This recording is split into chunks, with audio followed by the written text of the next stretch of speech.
Oh, this is dope. Oh, we actually get to see this? Oh, we actually get to see her like dismantle all the other ones. Bro, I can't win. Pressure. Pressure. No, I got hit by the command grab. Don't kill me. No. One of them should understand why I'm backing down so easily. Oh yeah, yeah, Kanji would get it. I stared directly into Kanji's eyes for a moment, hoping that he understands my intention here. But Kanji blushes. What? What?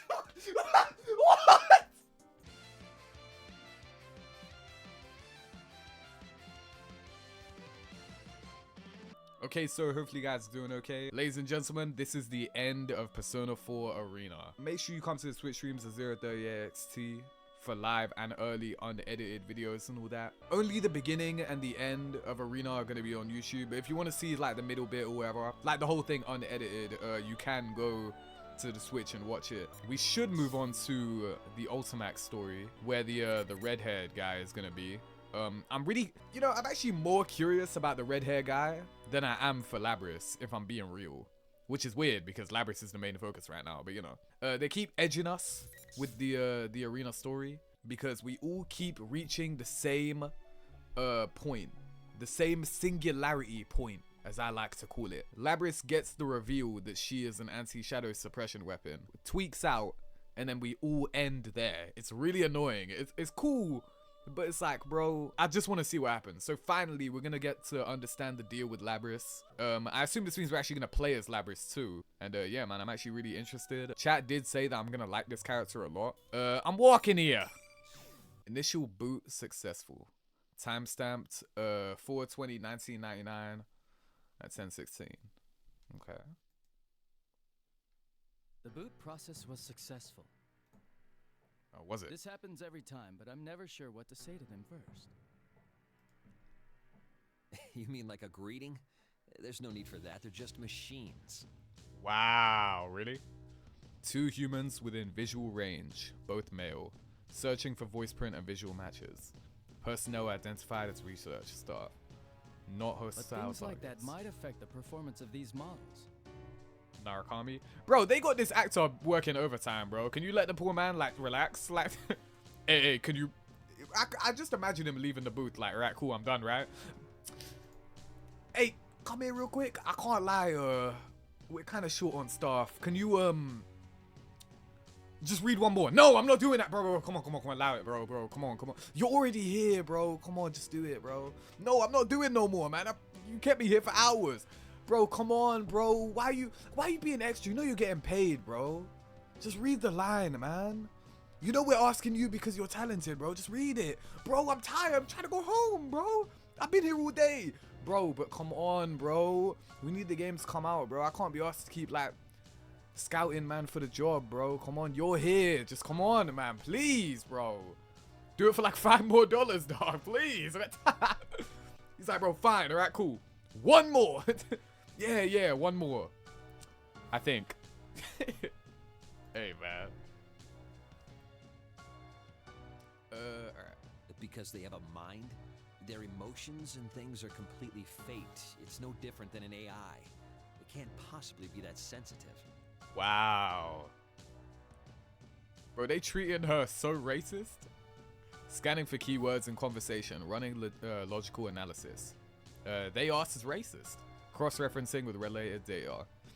Current conversation topic is not Well, orders. until we rule it out completely, we should at least be kind to them. So you say. All right, from this moment on, you will be registered as candidate unit number 031. Please repeat your number back to me. Confirming first order. Initializing unit number. Output via voice requested. Activating voice synthesis module. Accepting input.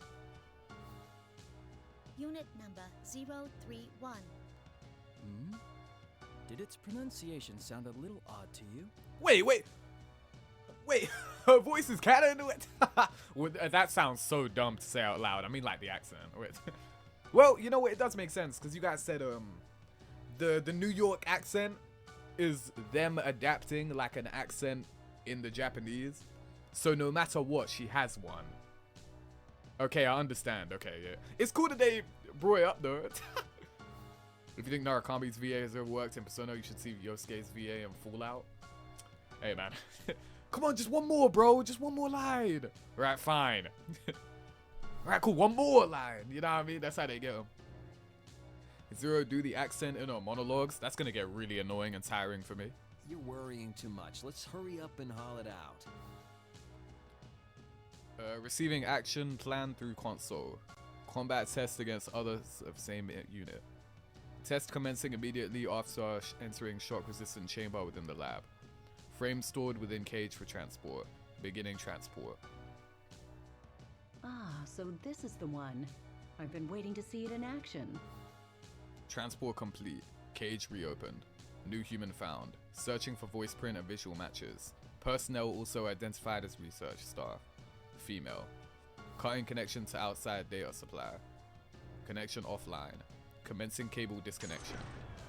Now, try getting up. Hey chat, when you in a monologue in your head, do you sound like this too? Order confirmed. Ooh, an arena. I see what they did. Get up. Get up! Initiating motion synchronization engines for motor functions. Accepting input. Why is she naked?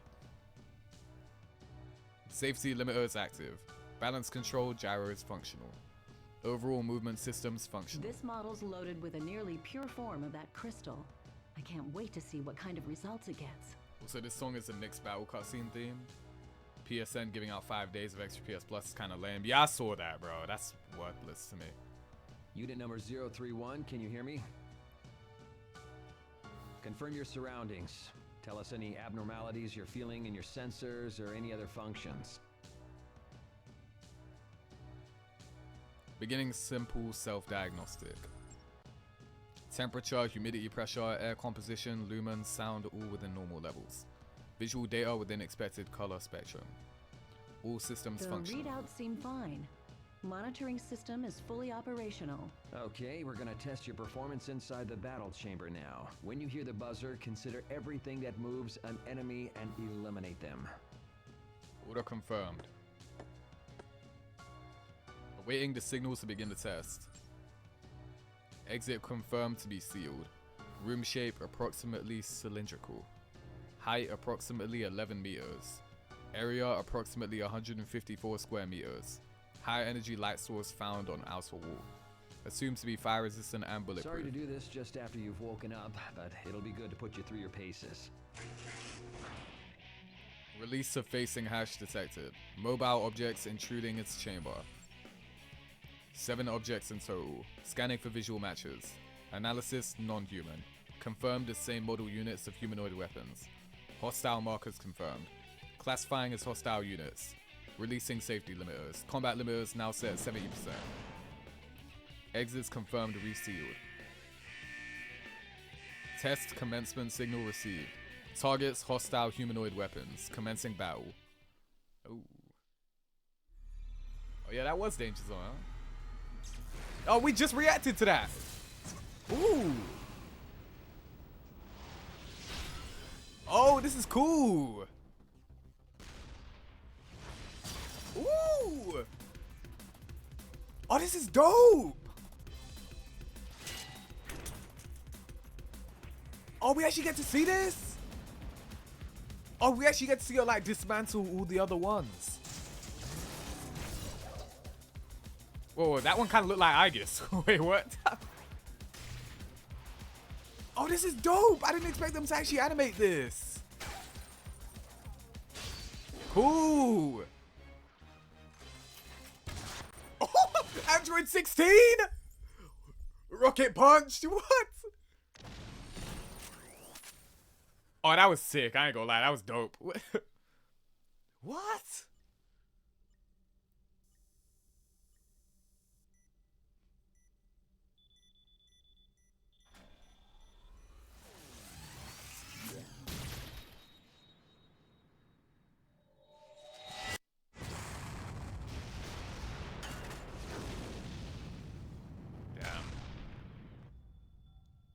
Surprisingly kind of gory, yeah. Oh, damn. Oh, wow. Okay, no, now it's creepy. It's not cool anymore. It's actually creepy. Damn. Okay, now it's really, really creepy and weird that they're like clapping over this. Damn. Okay, that actually went really dark. So this is what she was referring to when it was like you know, being forced to kill your friends or whatever. Like, that's what they were talking about now. I believe it was when it was Chie fighting, right? I think it was Narukami versus Chie, right? I think. Where for a second it started tweaking out and like kind of gave away a bit more of the backstory. Hostile units no longer capable of motion. Test termination signal received. Battle complete. That was better than we could have hoped for. Hey, what's with all the bodies? You made it fight that many on its first time? Don't worry, it did great. This is a new high score for the first battle results. Well done, Unit Number 031. Stand by for further instruction. Order confirmed. Exiting test chamber. Beginning transport to maintenance room. High score is crazy. Yeah, they're being very inhumane, which is, I mean, I guess to be expected. Resetting safety limiters.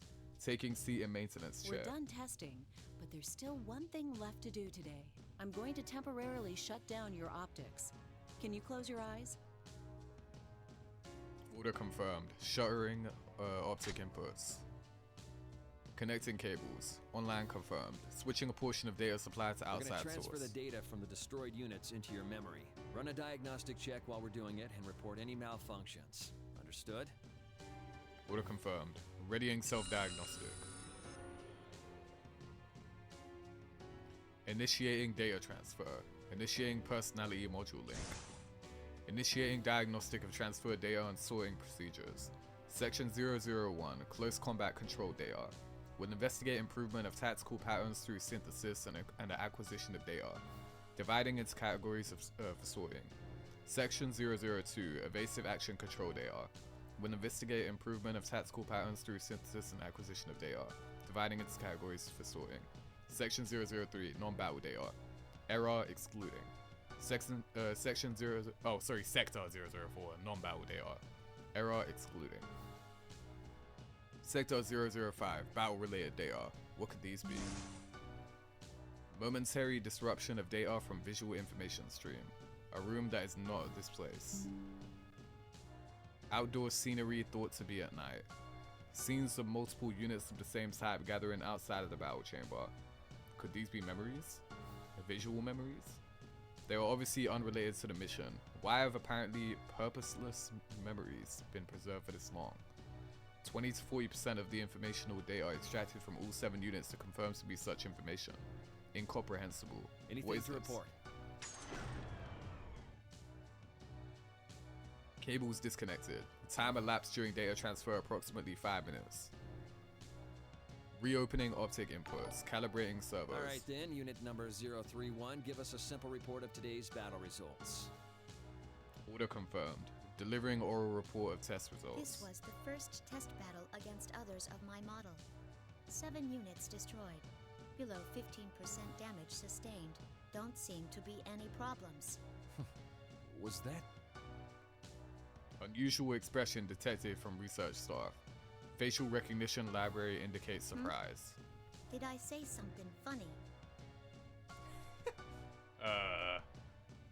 They're like, wait, why do you have an accent? Does it have an accent? Okay, no. That is not me predicting anything, by the way. That is literally just a regular...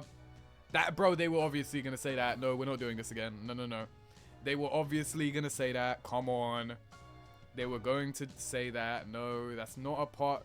No. Oh my god. Every time, bro. Every time. Scriptwriter 38XT, Ghostwriter 0, Writer 0. We know you work for Atlas. No, I don't. Rose not being the allegations. Yes, I am. He's played these games before. Accent? Do you not understand the words coming out of my mouth? No, we do, but See? I wasn't hearing things. The unit's speech really is peculiar. Ah, you don't need to yell. He didn't yell. What? Is the language interface not set to default? Sheesh.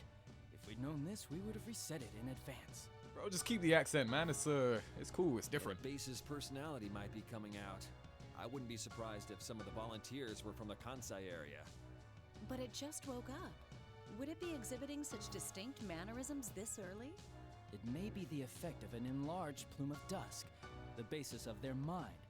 Perhaps it's accelerating their personality development. I ain't gonna lie, for a bunch of researchers and scientists, you're not very smart. Because if she actually does have like does have this plume of dusk thing, which by the way, I still don't remember if that was mentioned in Persona 3 or not, if that's just like a new thing. But like probably yelling in the Japanese version, probably.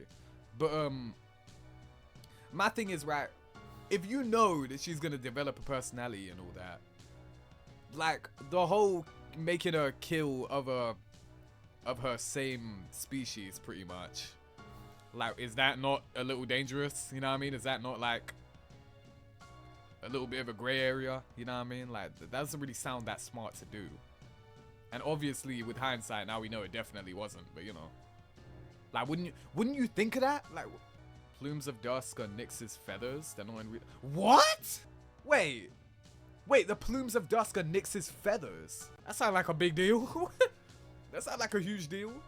You know how there are feathers falling in Tartarus? Yeah. So they take... Wait, so they take those. Or like, what? One feather or something. Wait, so they take a feather, put it in a robot, and then it gives it a personality. Did anyone else know that? What? Okay. Well, alright. Wait, so there's... So, Aigis has a thing in her as well?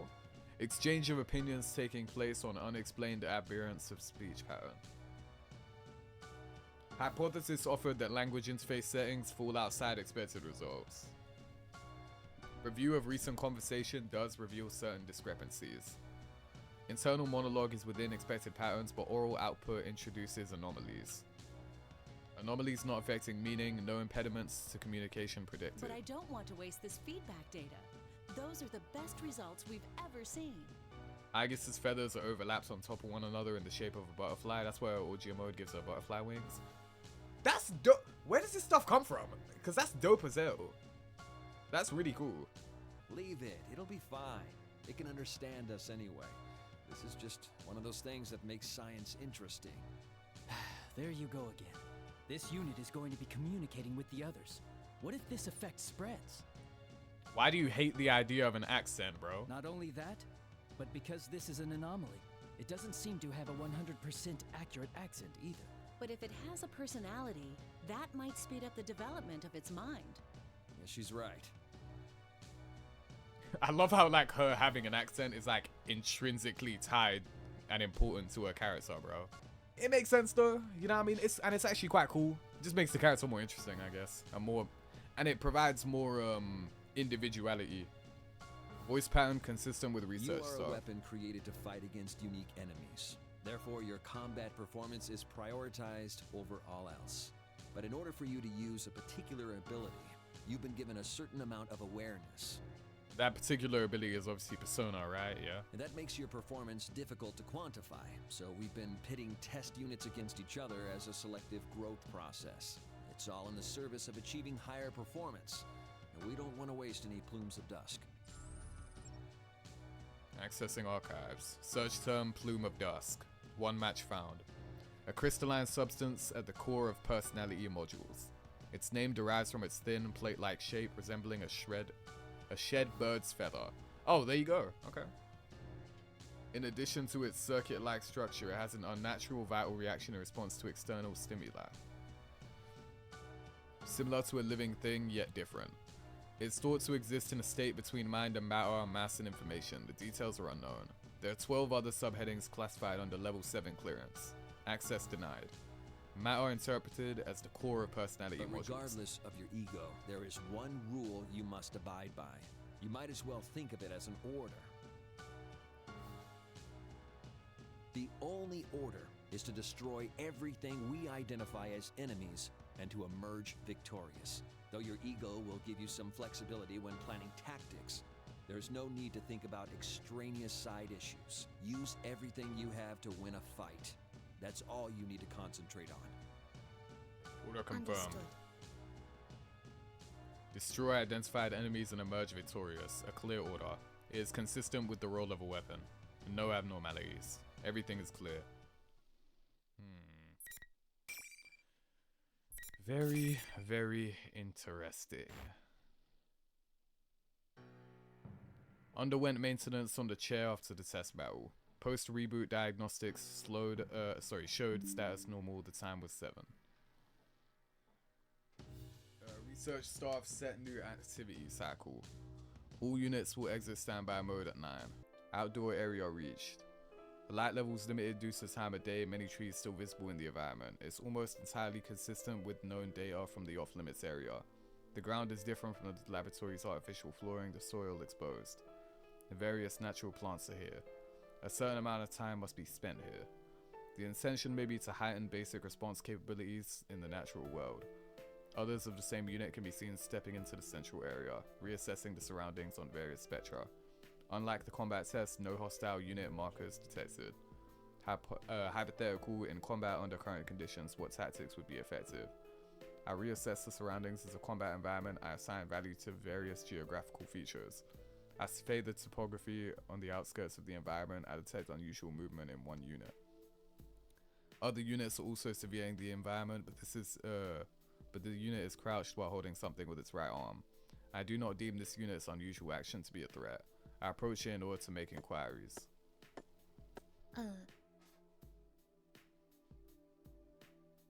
Upon my approach, the unit turns around and stands. It's a pleasure meeting you. I process this statement.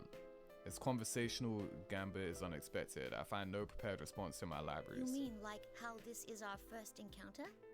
In that case, yeah. What are you doing here? I've never heard your accent before. It's intriguing. They said stuff about my accent too earlier. Do I really talk that funny? A little bit, yeah. I wouldn't say it's strange. It was just surprising. The unit looks over again and then speaks quietly to something in its right hand. I examine what it holds. It's an organism. Its body is covered in white fur. What's that thing? It's a dog. It must have wandered in. Organism's parameters are consistent with access data. Its size does not present as a threat. The search of its specified breed is cancelled. A dog. The unit turns its gaze back My to me. unit number is 024. I wouldn't call it my name, but that's how they refer to me. What's yours? The unit has provided its designation despite no prior inquiry. Reason I'm unknown. unit number 031. They're up to the 30s. I see. That must mean they're finally creating units loaded with full-sized ones. The dog barks. A scan of the surroundings shows several units turning to investigate. All units ignore it and look This away. one wants to say hello too. It does? You can understand what dogs say? Dogs say. Kind of. After carefully comparing its mannerisms and slight variances in its barking, I just figured it out. Its right hand pats the dog's head while its left scratches the dog's neck. 024 continues to make various forms of contact with the dog. 024's actions are consistent with styles of communication. Hypothesis: the objective of spending time in this area is to develop communicative skills. Conversing with others of the same unit and refining communication will enhance cooperative tactics. Counterpoint: no value detected in communicating with organisms not of same unit or human. What's the point in doing that with a dog? The point? There isn't one, I suppose. There is no point. Unexpected response strongly indicates 024 is not like the Are other you units. interested in what I'm doing, though? Interested? Is there interest involved? It seems to be the case. Unsure of purpose of earlier question to 024. Why ask it? Oral sensors detect electric noise. Recognize the pseudo information involving no sound waves yet perceived as sound they are. Is the alarm signaling the end of this activity? All other units began moving as one towards the building. 024 speaks to a dog it cradles. Sounds like that's all the time we have today. I need to get back. 024 crouches while petting the dog's fur-covered body and releases it onto the ground. 024 stands up again and turns I hope around. to see you again. Yeah, I'm gonna kill ya! 024's expression changes as it says this. Chat, that's not what's actually gonna happen, is it? This movement over the lips is known as a smile. It is shown when humans experience happiness. Contradiction. 024 is a weapon, yeah, makes that expression. No hypothesis found. Or, is there no point to it as well? Spare cognitive processes rerouted to analysis. Still, I cannot understand it. Huh. Oh yeah, they're definitely saying up the fact that we're gonna kill 024, huh? The next day, after being released from standby, I'm assigned to a test battle against other units of my unit as yesterday. Order confirmed. I'm taken to the same chamber. The battle commences. I destroy the other 3 units and sustain little damage. As I wait there, the researchers come in. All have what seems to be high praise for my abilities. I do not understand how I should react to this. Should I give an expression of joy, as 024 did? The researchers crouch next to the units I destroyed and begin work on them. I think back and recall that they underwent this process yesterday as well. I'm curious. I approach them. They open a slit near the unit's neck and use tweezers to remove a bluish white plate-like object. It shines.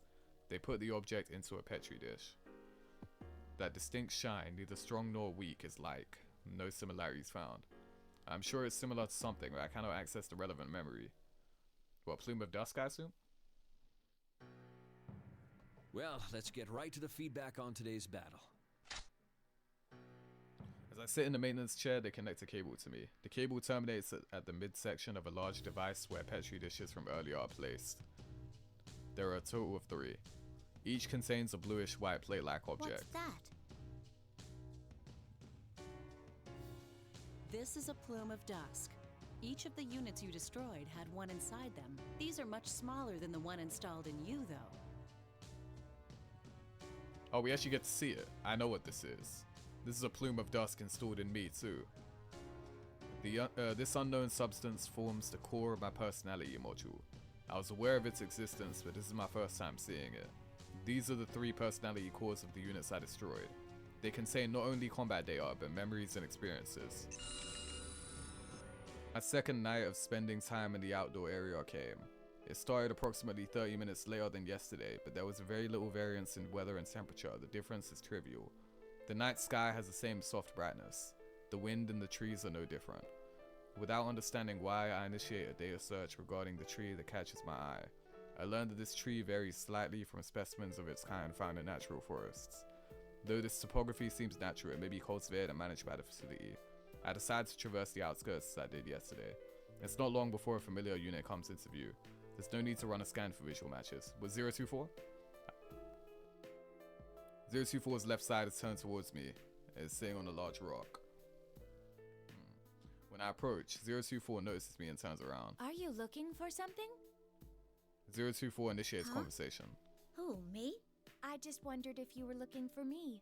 I did express a hope yesterday that we would meet again after all. I was looking for 024? It's true, I may have been. I began walking the same route as yesterday, but once 024 came into view, I changed course to approach. I may have been searching for 024 in this area. Did I desire to reunite with 024? Why? I'm silent due to a lack of explanation. 024 smiles again. A smile. What was the cause of that expression this time? I do not comprehend. Like so many other things. Would you like to sit with me? This rock is large enough to accommodate us both. It would be more relaxing than standing. Thanks. I sit in the offered space and gaze at the same scenery 024 is looking at. Can I ask you something? What is it? I decide to voice the doubt I experienced during the combat test today. In my limited experience, 024 has a better comprehension of such matters. Other units think about stuff that doesn't have to do with fighting and missions? Do you have such thoughts? To tell you the truth, I can't really say. Feels like I do, though. 024 is silent for a duration before speaking Units again. of our model are all given a mind. It's so that we can eventually develop what is called an ego. The reason our appearance closely resembles that of humans is related. It's to foster self-awareness, similar to a human's. Have you not been told about personas? Personas? She doesn't know about him? What? The word is unknown to me. Accessing archives. This is... I'm not gonna lie, I'm really tapped into this right now. This is immediately really interesting to me. So they're obviously setting up the fact that Labrys and 024 are gonna like... So, okay, well, no. They established that Labrys is supposed to, you know, just focus on like following orders and all that. But then she's gaining, I guess, too much sentience. And then she's gonna develop like a moral compass, I guess. So then she's gonna feel bad about killing or whatever. And then she's gonna decide that she don't want to no more. I'm assuming what's gonna happen is that 024 is gonna be involved in the next fight or whatever. Or like one of these future fights. And Labrys is gonna have to kill her. And then that's gonna be like what snaps. I'm assuming that's where it's going right now. That's actually a really dark story, but you know. Over 1,000 headings found. I must filter results further. Which subject is 024 referring to? I am silent as I think. 024 smiles again and resumes the conversation. It's an ability expected of us that normal weapons don't have. The conditions to use one are theoretically already loaded in us. But a well-defined ego seems to be necessary to activate it. I'm already aware that we have been given a mind. Today I saw for myself that the part that forms our personalities.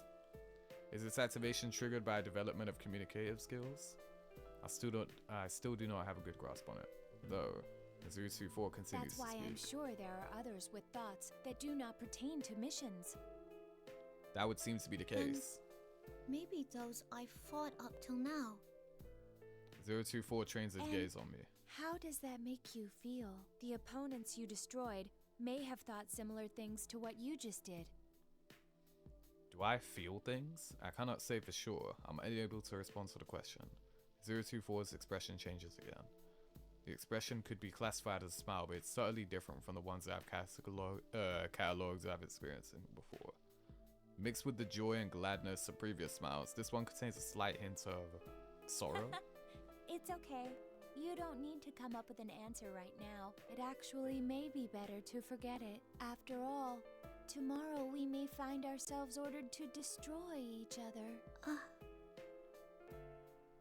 Once again, I detect a twinge inside from hearing 024's statement. It's similar to what I sensed during the data transfer today. What is it that wavers inside me? I am about to be lost in thought again. But as if to prevent that from happening, the signal from other scheduled shift echoes in each of our ears. It's time. I hope we meet again. As 024 quietly stands up, I detect the expression I have come to know. Another smile. It appears as if 024 is adopting these smooth changes in expression naturally and not deliberately. I wonder if I will eventually be able to do the same.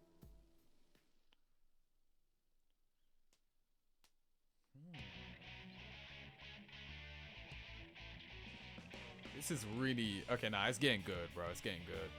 Another night passes. Another combat test takes place the next day.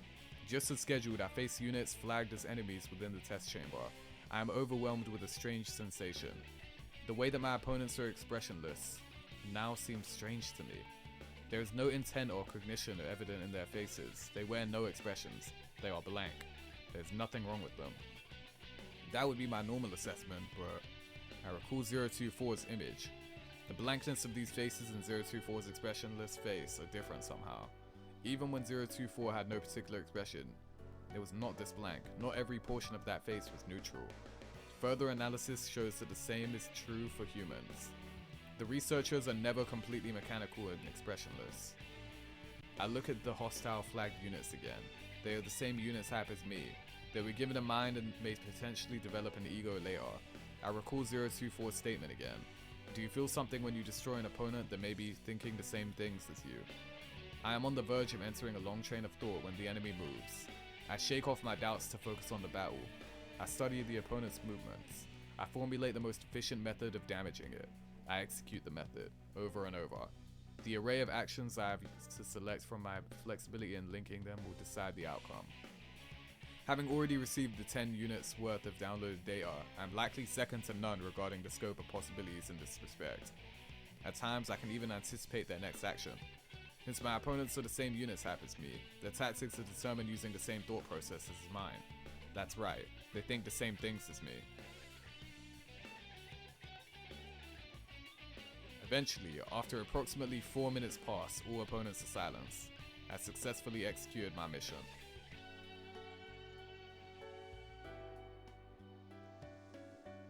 The day after that, I achieved victory in the combat tests with the same efficiency. It's easy to eliminate them. I first begin by targeting their weapons. It is not always necessary to destroy their main body. If they are incapable of resisting further, the battle is over. It is the most effective way. I win the next day and the day after that. Units geared for close combat with no external weapons give me no choice but to damage their chassis. But even then, there is an order to things. If I destroy parts that present a threat, such as the motor functions of their limbs, and the match should be considered as won. Ah, they caught her trying to like... Oh, I see. She's trying to be like, oh, okay, what if I try and not kill them? What if I do other things that count as a win, like incapacitate them, you know, stop them from being a threat? And I guess the researchers are like, no, don't try to load loopholes. We want you to kill them. I guess that's what's going on, and that's going to push her over the edge. Interesting. Soon afterwards, the buzzer signaling the end of the test echoes, just as I expect. I catch myself rushing over to the unit collapsed on the ground. I've only destroyed the unit's arms and legs. It's still conscious. But I realize I do not know its unit number. I'm at a loss how to address the unit. The opponent asked me a question that I did not expect. You seemed to deliberately avoid attacking the face or the neck in that battle. Why? Huh? I am momentarily at a loss for words. What the unit says is true. There's no damage to its face. I review my actions during the battle and find that at no point did I attack its neck either. The cranial region is where the plume of dusk is housed. If it's destroyed in any type of unit, that unit will fall. Aiming to disarm an opponent is effective, but targeting weaknesses is obviously the most efficient tactic. And yet, I avoided doing so? I don't know. I was Risei? The researchers enter the chamber and hide the unit from my field of vision. I could not determine whether my last words had an effect on the opponent's expression or not. She doesn't even incapacitate them, she just takes away their limbs. These past 3 days, it hasn't been destroying the other units beyond repair, like it did in the first battle. It must be learning to finesse its attacks rather than just using brute force. The result? Swift, overwhelming victories. Its evasive skills are improving as well. That level of flexibility and evasive action could never be replicated by chaining predefined maneuvers. This unit's collected a good amount of feedback data too. It's growing steadily, feeding on the bones of its kills. Okay, this guy's a weirdo, bro. Why you say wording it it like like that? In it, the researchers are preparing for the download. Growing. Destroying them and absorbing their data. That's what growing is? Since I thoroughly destroyed a few of my opponents these last few days, some of their bodies were salvaged. While I downloaded their data, I always kept their still bodies within view.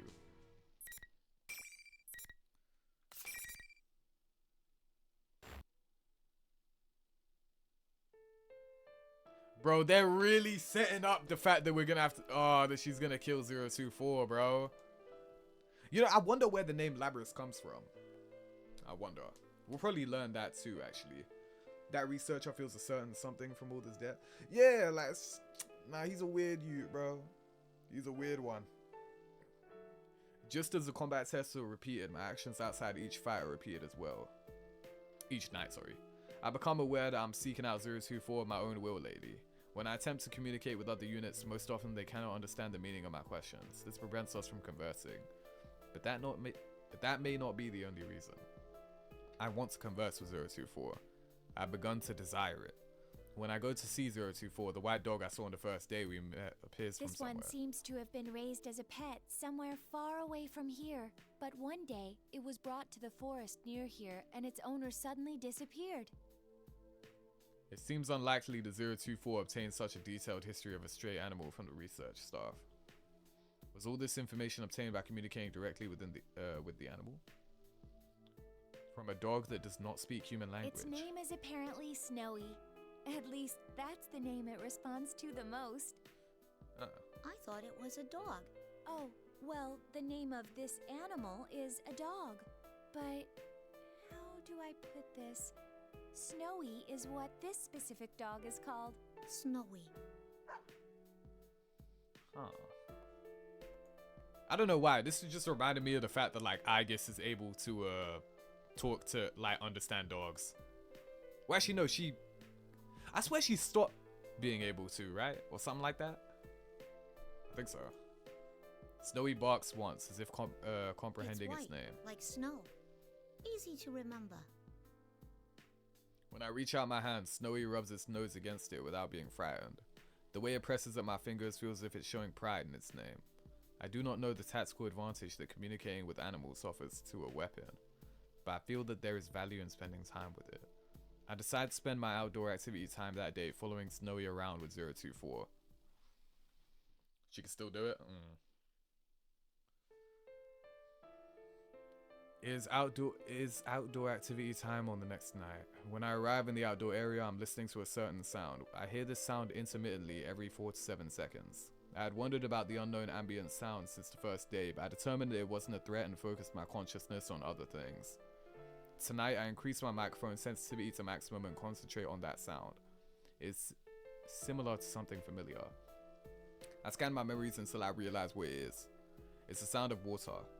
I hear it when the staff uses a device to clean their hands and tools. The waveform has some similarities to that. But if the sound is at this volume in such an open space, the volume of water must be higher than a normal supply would allow for. What could it be?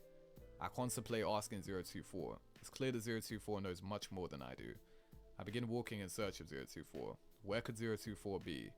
I go to where we spoke a number of times previously, but 024 is not there. 024 is also not at the rock where we sat together. Is 024 not here? I quickly discard the possibility. We are not ordered what to do while we are here, but coming to this outdoor area is an order. If post-testing diagnostics show no abnormalities, we are also report directly here. I consider this. If there are no abnormalities, I feel a twinge in my chest. It's larger than ever. Oh, she's like, oh, what if she was killed?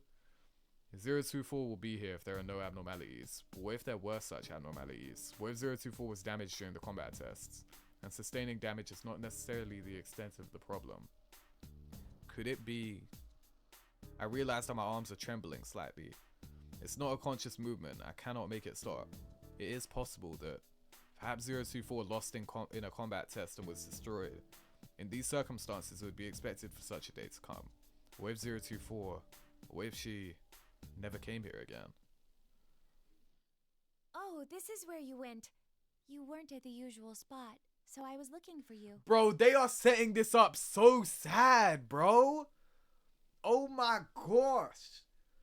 The reason they're doing this is just to make it hurt when she actually gets killed, bro. She couldn't do it in episode Aigis because she was becoming more human and rejecting the robot side. That's the... Yeah, see, that's what I remember. Okay. She stopped when she pushed away her emotions and created metas. During the events episode Aigis, she can't understand what dogs while metas can. Ah, I see. Okay. Okay. So she can. It was just that part of the story, due to her rejecting part of herself, she was okay, cool. Thank you. Until I heard the voice from behind me, my senses had stopped accepting input. No sound, no light, nothing. All of them come back online with her voice. I turn around. 024 furrows her brow and looks into my face. What's wrong? The look on your face seemed as if you saw something frightening. My face? My expression? Frightening? Am I scared?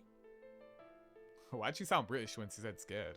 I do not comprehend. I cannot make that judgment. Are you perhaps scared of fighting? Nah, I don't think that's it. Scared of losing you, gang? What is this? I can't tell. Am I scared? Scared of what? The shield disappear? During an operation, it is possible that I might assign greater priority to other units' safety than my own. But we are not on an operation now. And this emotion is not the same anyway. It's a different emotion. An emotion? I have emotions? I looked at 024's face pleadingly, but I cannot put my question into words. I cannot express my feelings to her. And though 024 sees this, she says nothing. She only smiles tenderly. It's the same smile she showed once. It looks happy but also sad. During the night's outdoor activity time, neither 024 nor I speak much. We just walk together side by side without saying anything. I do not take the opportunity to ask her about the intermittent sound of water.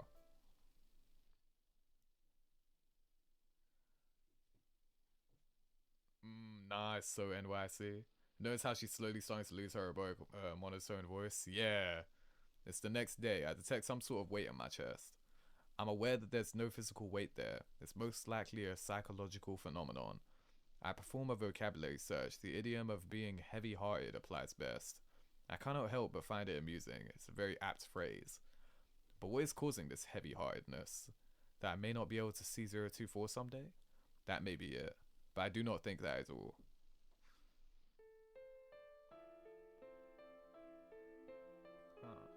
Over the next few days, I spent my time without finding an answer to this question. Apparently, the Dokkan CD is the #1 selling thing on Amazon JP Music. Wow. Each night after the combat test, when it's time for outdoor activities, I seek out 024 first. And each time I confirm her presence, I feel an indescribable sense of relief and rush over to her. Bro, they are setting this up to be so sad, bro. We exchanged standard greetings in the first few days, but that practice was eventually discarded. Now there are no special greetings between us. We can understand each other without words. Our eyes and expressions communicate though. Tonight, I find 024 and rush to her as usual. There are no words, only an exchange of smiles. Aw, they're getting closer, bro. Do you remember me asking before if you were scared of fighting? Bro, this is so sad, bro. Nah, because I know what's gonna happen. To tell the truth, I'm scared of it too. Her confession is surprising. It is counter to our nature as weapons. Yet for some reason, I'm not surprised by it. I'm afraid I'll lose and be destroyed. And it's painful for me to make others go through the same ordeal. We may be weapons, but shouldn't we be driven by more than seeking victory? I've been wondering that for a long time. But that's against orders. 024 gives a half-hearted smile. I'm sure things would probably be much simpler if I stopped thinking and just obeyed orders. Unfortunately, I finally found it. I found my answer. Your answer? There's someone I want to meet. Say that again. I feel like meeting this person is my own objective and not an order given to me. Since we've never left this facility, we have absolutely no acquaintances with outside people. There should be no relationship, but I immediately understand. This person she wants to meet is someone on the outside. Even I don't know why I thought so. When I reflect upon that thought, the indescribable wavering within me becomes greater than ever. Ever since I started thinking that I was scared to fight, each day was painful for me. If I'm going to feel this way until the day I lose, I even thought it would be better if I lost on purpose. But I won't think that anymore. I feel glad now that I exist. I mean, we're loved after all. Loved? That's right. I repeat that to myself. The word loved, I do not comprehend. But when I look at her gaze, her clear eyes seem to be beyond the sky. Her statement seems correct. I feel that this must be something vital. As I watch her try to express something without words, it's hard to believe that she's the same unit type as me. It seems more that she's human. Why are you telling me this? It's probably because I didn't think anyone but you would understand. Well, I hate to say it, but I'm not sure I really get it either. You will! I'm sure you'll understand one day. I hope so anyway. Sheesh. Why you gotta be so cryptic? 024 laughs at this. It's the purest smile I've catalogued. I know without comparing it to anything that it's a smile of pure joy. I detect Snowy playing at my feet. After playing at 024's feet too, Snowy runs off about 3 meters and then turns around. Its tail moves vigorously back and forth. Soon afterwards, Snowy sits on the ground and looks up at 024. I watch 024 crouch and pat his head. I'm thinking back about other things. Things besides fighting and defeating the nearest enemy. My own objective, someone to meet. I still do not fully comprehend. But the way she's playing with Snowy tonight looks more fun than ever. Her smile seems very natural. If the answer she discovered is the origin of that smile, I would like to understand it someday too. I can feel that desire budding inside me.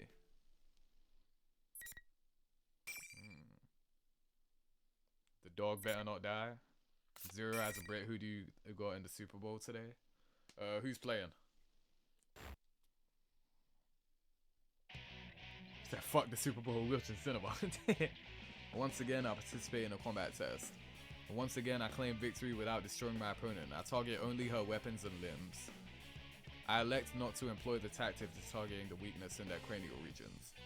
I believe that if they think the same things I do, they would not wish for their personality modules to cease functioning.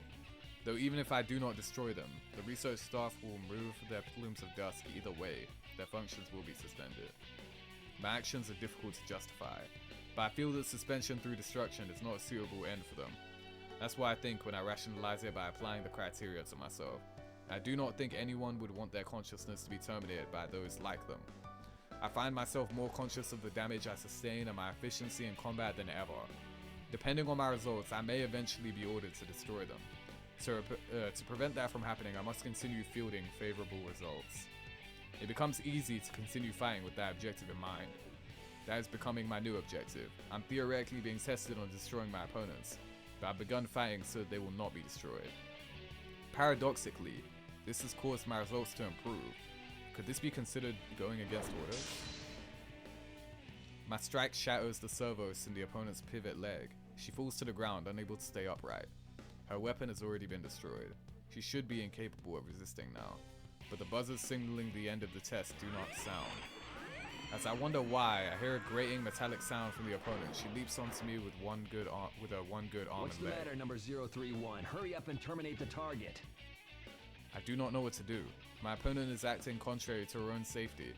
I grant that this is the only action left to her, but she will destroy herself before inflicting any damage to me. A tactic that puts one's life at risk like that. Putting one's life at risk? What am I saying? We're weapons. We exist to obey orders. We cannot prioritize our self-preservation without a change in those orders. That's why she's challenging me to a fight. She will do so until all of her circuits and servos burn out and she becomes incapable of action. As she grapples with me, I put my hands to her neck and squeeze. I adjust my grip strength limiters to 70% of maximum. The opponent's body makes an abnormal sound. After this, I sense the main lines of the bridge unit snap in half inside the structure. Her movement stops. Her limbs go flaccid, indicating loss of consciousness. I can see my reflection in her optics. They have lost their focus and look like black holes. I gasp. The face I see reflected in them is not expressionless. How should this expression be classified? I've seen it somewhere when 024 smiles. This face indicates sadness. Bro, I swear, if they revealed the, like, because it's a dark room kind of, right? If they revealed, like, the lights turn on and she actually killed 024, I'm gonna lose it. The buzzer signaling the test end finally rings. The researcher enters the chamber. I'm used to this scene now. That was pretty impressive. You think it's because of the size of her plume? Funny that one little part could make such a difference. I don't like this guy. You're weirder. Indeed. Most of it is due to Well, I don't like any differences of in you, their but, you know. tactical mentalities. It may be on the cusp of what we would call an ego. Considering how everything's been going so far, I'm starting to believe more in persona abilities.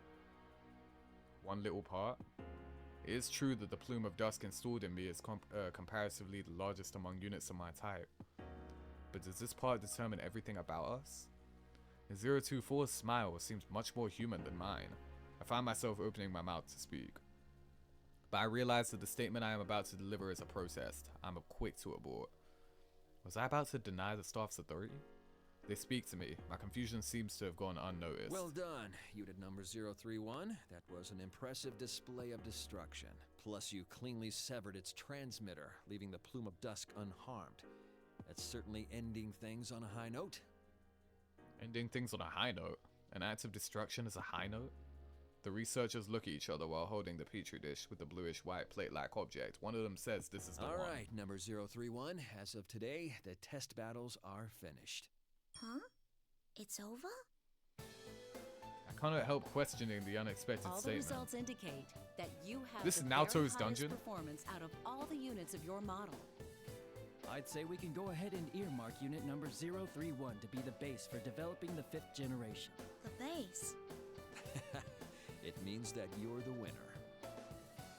Combat tests are over. Will I no longer be required to fight? A strangely intense sensation of relief fills me. It's not because I won and earned some kind of reward.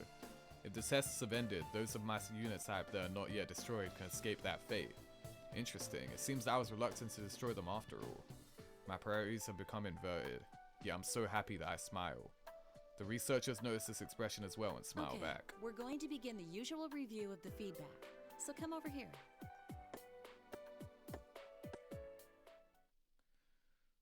Oh, bro. Supposed to be doing my lab write-up, but can't stop watching where the story goes. When the download begins, the memories and thoughts of my recent opponent flow into me along with vivid images. Bro, this is good, bro. Sifting through battle data has become a routine that I've repeated so often I'm barely conscious of it now. I pursue the non-combat memories she preserved. It's the landscape of the outdoor area again. At first I could only vaguely recognize it, but now I can pinpoint exactly where this memory is from. Near the biggest tree. The memory is of flowers. There are images of a small shoot, a budding plant, and a blossoming flower. She must have had an interest in the concept of growth. For we machines, the growth of an individual is an unknown concept. But one of us took an interest where I had only seen it as part of the landscape. It seems that she too had her own thoughts unrelated to our orders and battle performance. She simply did not show it. I recall what 024 said. My own objective and not an order are given to me. The twinge in my chest returns. I'll make sure to hold tight to your memories. That was the thought that formed in my head.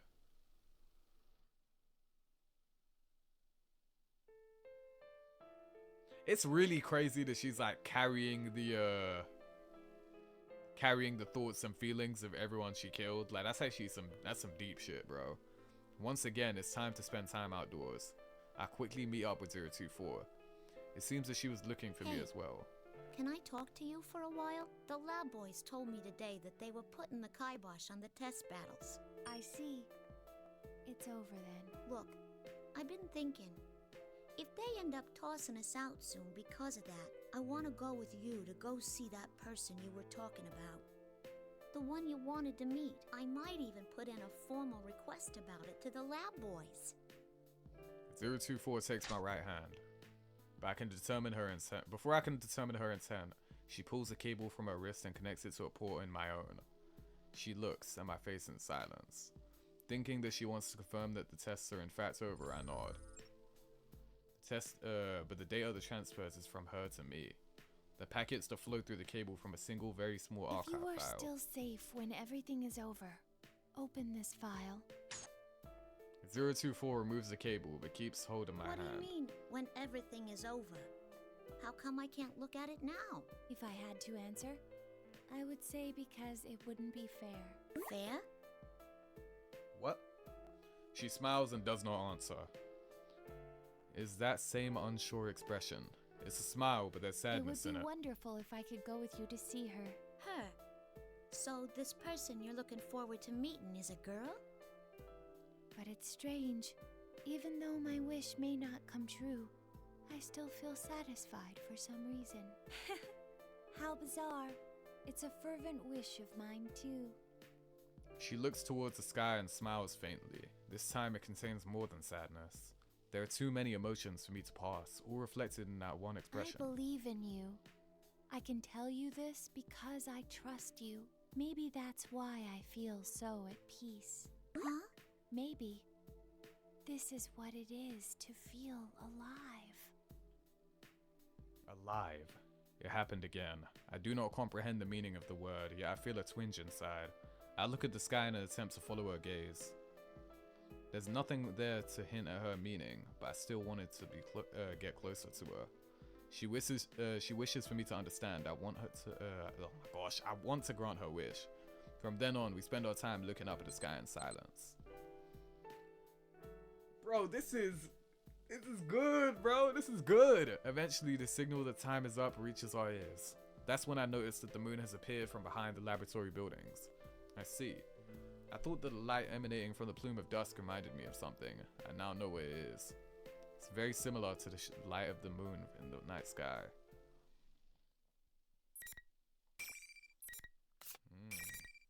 blazing through the chapters at least, or scenes. Chat, is Labrys' story like the same length as anyone else's, or is hers like slightly longer or shorter? The sun rises and the next day arrives. After coming out of standby, I'm ordered to enter the shock-resistant chamber once again. From what I'm told, it's for a different purpose than the combat test.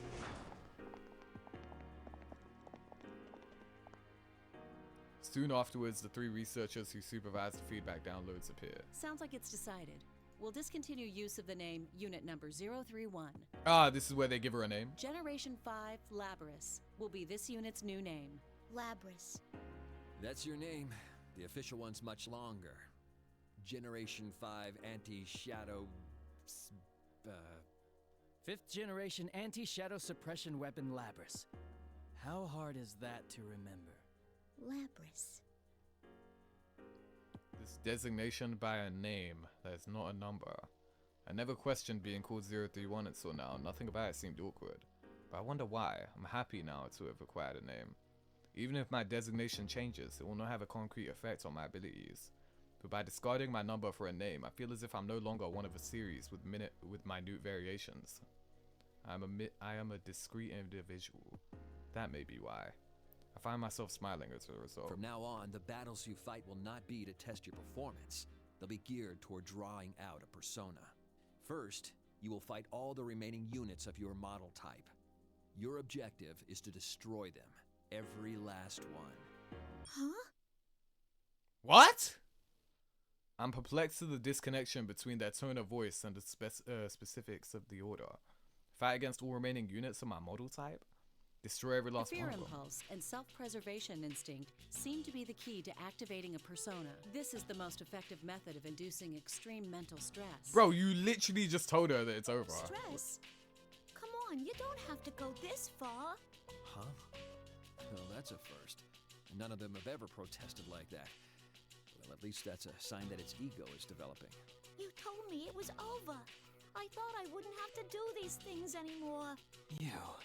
Ain't there some other way? If there is, please, let me do that instead. I don't want to fight him anymore. 3 researchers look at me with apparent surprise on their faces. Did my protest get through to them? I hope so, That's a but... surprise. Such natural speech patterns. I hadn't thought its personality would develop this fast. All the data's being recorded now. Let's compare them and look at which stages they improve at. Bro, bro, that's not what's important, bro. What? They smile while muttering to themselves. I'm at a complete loss for words. They're not machines but humans, and on top of that, they're my creators. Surely they're able to understand what I'm saying. Yet their current expression, until now, I thought they were very understanding people who treated us as close to human. I was wrong. I'm only an object to them. No matter what I say, we will see it as only as a response to stimuli. Behind their gentle attitudes were nothing more than test subjects they hold no emotional attachment to. They do not focus on what I'm saying. They are only interested in it as a reaction. Hey, fuck these guys, man. The researchers ignore my stunned silence and hastily leave the chamber. Their figures are hidden behind the hatch. Soon, with a terribly low-pitched sound, the hatch on the other side begins to open, right where the opponents come through. Ah, I'll be forced to fight again today and in the days to come. I must continue to destroy my opponents each time. I cannot find the words I want to say. I slowly turn my head towards the hatch, but what I see there truly leaves me at a loss for words. No! No! No!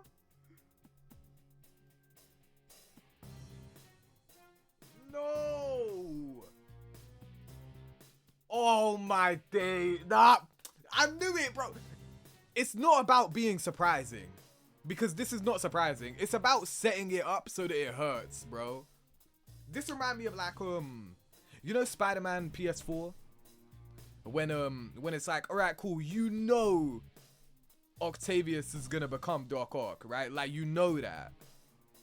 But then that's not the point. It's not to surprise you. It's to make it hurt. You know what I mean? It's like, yeah, you know he's gonna be Doc Ock. So let's make you like their relationship so that when the time comes when you're against them, it hurts. We know that Labrys is probably gonna kill 024. So what do? We make you like her, bro. Fuck, bro. Oh, man. Oh, bro. Oh, man. The opponent emerging from the hatch is 024. There is no smile or sadness on her face. She's quietly standing there expressionless. 024 steps into the chamber while gazing at my face. The hatch slowly closes behind her. Why?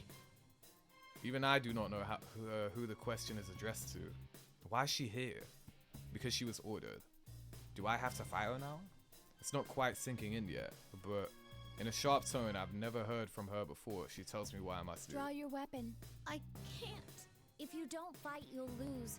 I will end up destroying you. Are you willing to accept that? Why? Why are you saying this stuff? Did they change shit about her? 024 ignores my question and reaches behind her back with her right hand. The multi-use weapon unit releases from her back. It becomes a greatsword in her right hand. It's approximately 1.5 meters, as long as she is tall. It's also alarmingly wide and fitted with propulsion devices. Difficult to process seeing the weapon pointed at me. If you fear being destroyed, if you have a heart capable of fear, then there's no need to hesitate. That alone gives you the right to attack me with all your strength. But doesn't the same go for you? I could not help but plead. 024 does not answer, but it appears that a very small smile forms on her lips. You said there was someone you wanted to meet. I can't fight you knowing that. I turn and appeal to the researchers watching us from the other side of the glass Come wall. on, stop this! I don't want to fight anymore!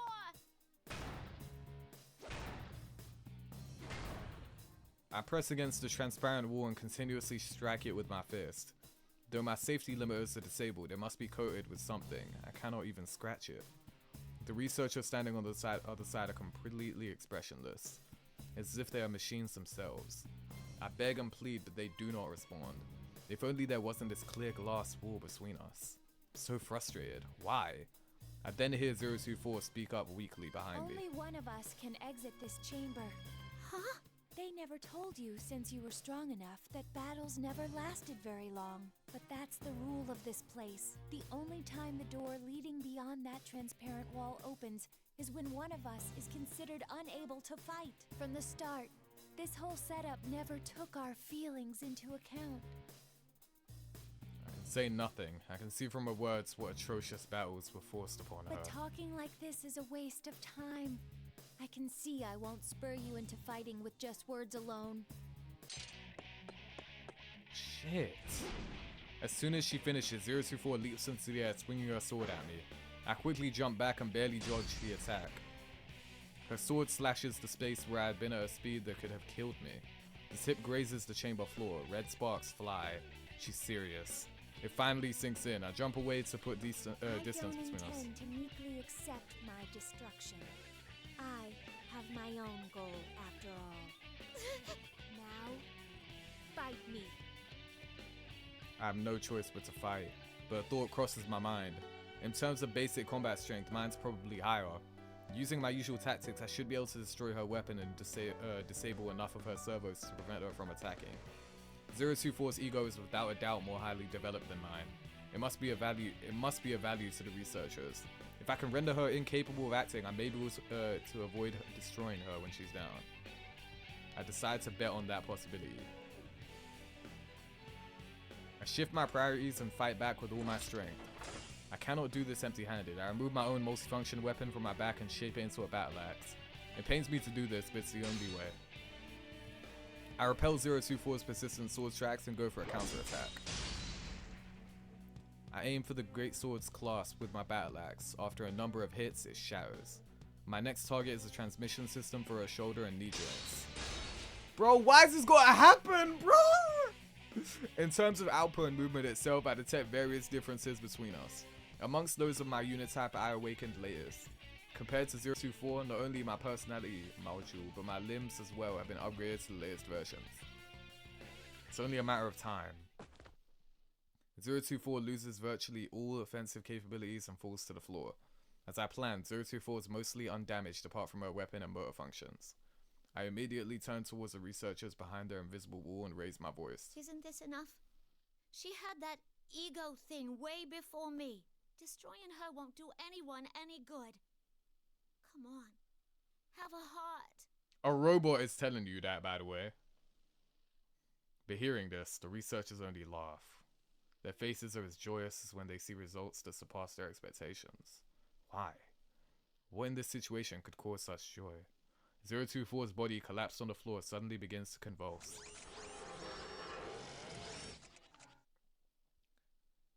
It goes still for a few seconds, then although it should not be able to move, it drags itself up. Huh? What the? Unpleasant metallic sounds are coming from all over her body. It indicates that she's undergoing unreasonable stress. Still, no expression appears on 024's face. It's a cold, dull-like void, similar to in appearance to a newly activated unit. I know as soon as I look at her, she would never make a face like this on her own. What did you do to her? It'll be coming at you with everything it has now. You better not hold back either. Number 024 had an excellent record against others of its model. Even you might have a hard time beating this one, Labrys. I unconsciously find myself biting my lip. We are weapons. In other words, we're tools. Of course there would be a means to issue orders remotely. I recall what the one researcher said. This is the most effective method of inducing extreme mental stress. In other words, the more strongly I desire 024's survival, the stronger my reaction will be when I'm forced to destroy her. Yeah, so they literally picked her specifically because she formed a connection to her, and then that would incur like the highest amount of stress. Fuck these guys, bro. That is why they laughed. I can sense the strength draining from my shoulders. There's nothing more I can attempt. All I can do is end her.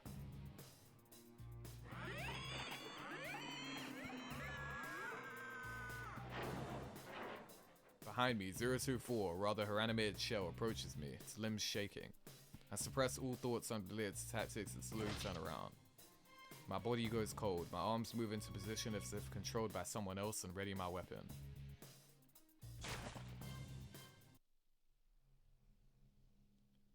Bro.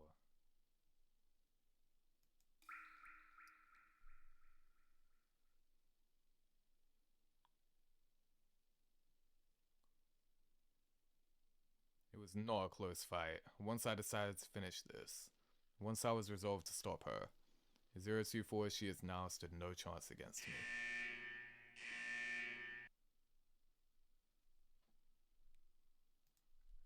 Bro, I really hope I really hope Labrys tweaks out and just starts killing all the researchers before she leaves this place, bro.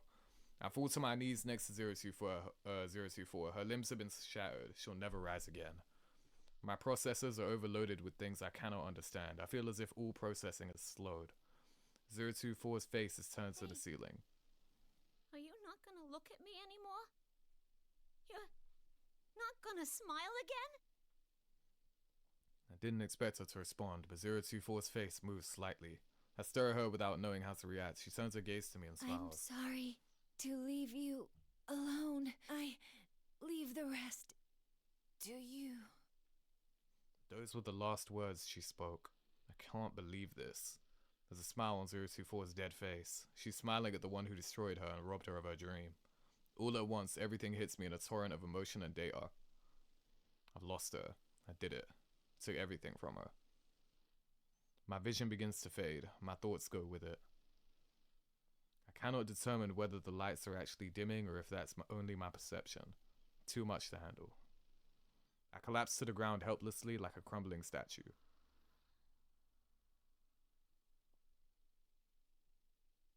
Bro, I ain't gonna lie, bro. We're painting the walls red, bro. I ain't gonna lie, kill all three of them. Hey, if destroying people is what you want so badly, then alright, cool. What? The next time I awaken, I'm lying inside a cage. It seems I was carried out of the test chamber. The download of 024's feedback data is about to begin. The researchers seem to have taken my sudden loss of consciousness seriously. I'm confined in a cage instead of sitting in the usual maintenance chair. The researchers keep repeating the word interesting. So this is how they react when extreme mental stress is induced. I can hear their voices clearly. They seem to derive pleasure from the fact that I lost consciousness due to mental stress rather than physical damage.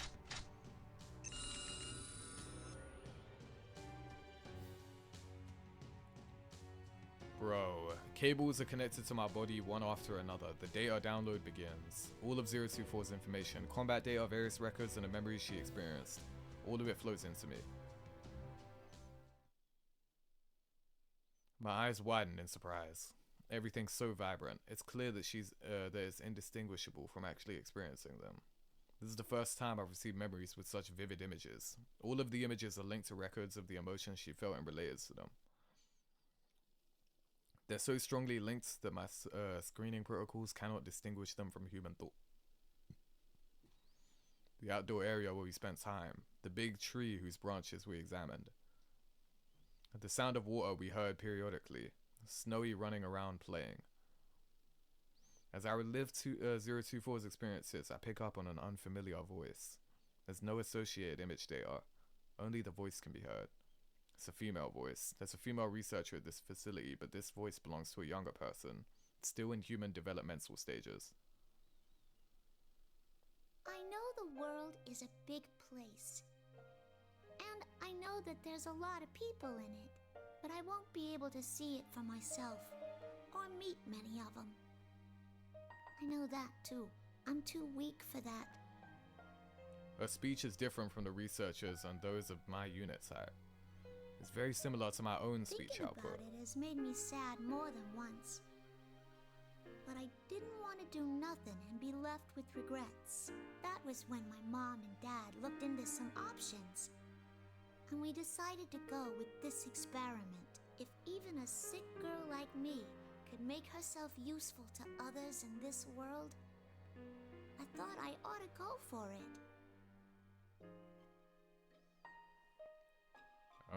I know only that she's female. She's in a situation where her condition prevents her from moving freely.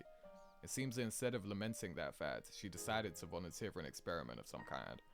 Where did 024 hear this voice? Did she know this person? I wish I could ask her, but that's no longer possible.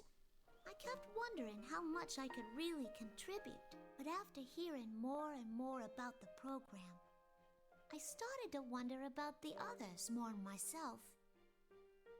Others? It's strange, but whenever I hear that, I feel 024's heart waver. Is she surprised? Perhaps even I feel something inexplainable. And yeah, my big wish is to make myself useful to this world. But the ones born from me... Is born the right word for it? Kind of embarrassing. My other wish is that the ones born from me are happy. I doubt I'll be able to talk to them in person or stay with them, but I still wish from the bottom of my heart that they all have happy lives. People's voices have unique characteristics. In the past, I would have expressed it as a variance in waveform, but each has what could be called its own texture and temperature to it. This voice sounds very warm and kind. I would like to listen to more of it, but the speech ends there. There are no more related memories from 024. While the cables disconnect, I decide to search for the archives for results matching that voice. Sadly, there are no results, but during the search, I suddenly remember something. The archive given to me by 024 last night. I quickly open the folder and find a single text file inside. If you are reading this, then I have most likely been destroyed. It may be that you already understand the concept of guilt, but you have done nothing wrong. If you're still safe when everything's over, she must have meant if I defeated her in combat. 024 knows what would happen if, to those who lost in the trial. What emotions was she feeling then? What was going through her mind as she prepared this? I feel something wrench inside my chest. I happened to access certain data during the feedback treatment and learned something. Artificially creating a personality from scratch is very difficult, though they hope to achieve it in 2 generations. But those of our model were actually made from the template of a certain girl's personality. That includes you and I. So she wanted to meet that girl? She had left a recording for the units created using her personality. A message for those of us who did not yet exist. That's what I heard. She speaks in a strange way, like you. I thought, we really are connected to her. Think about that unknown voice. The experiment the voice spoke of was related to our development, after all. The owner of that voice was speaking to us. The one who gave birth to us loved us.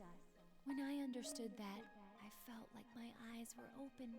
And that's why she said earlier that, like, they're loved. Though my life was filled with suffering, my birth had meaning.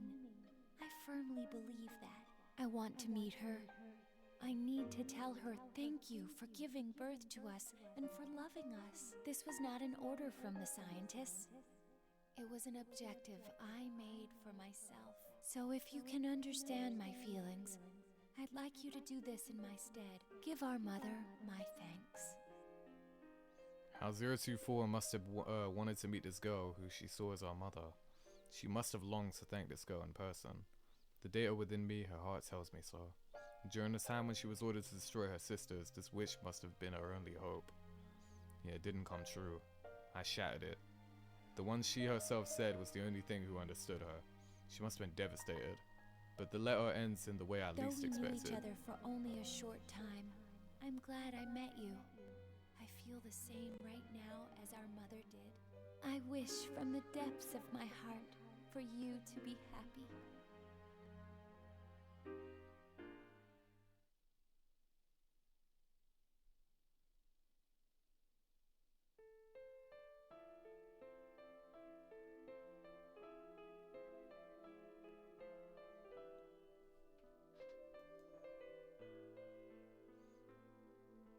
Hey, researchers.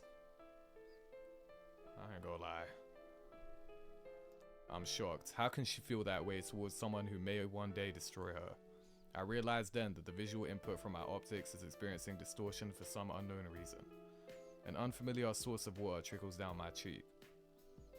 Labrys, is she crying? So she is. I can't believe we're actually seeing a machine being driven to tears. But its mental graphs are clearly abnormal. What kind of information did it download? Who knows? That's one thing the graphs can't tell us. We should take care to limit our studies to just the battle data. Bro, I'm begging you, just please kill these pieces of shit. It doesn't need any sentimental memories. You can delete those. Oh Why make a my. weapon so emotional that it can cry? Bro, get out of here, bro. Just kill him. Oh, here we go. Here we go. Delete them. Something roars within me. It drowns out the feelings for 024 and our mother that had filled my heart. Delete! Like hell you're deleting my memories! Yeah! Under no circumstances will I allow what 024 left me to be deleted for their convenience.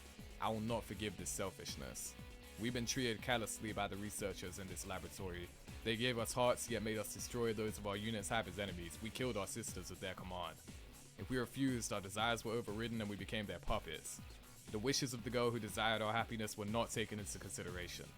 Now, even with the few memories at 024, my sisters and I have accumulated are about to be erased like trash. Though their aim is to develop our ego, they find it inconvenient for us to have real hearts. These feelings within me may be erased, perhaps too my heart itself. If that happens, will I resume killing my sisters without hesitation?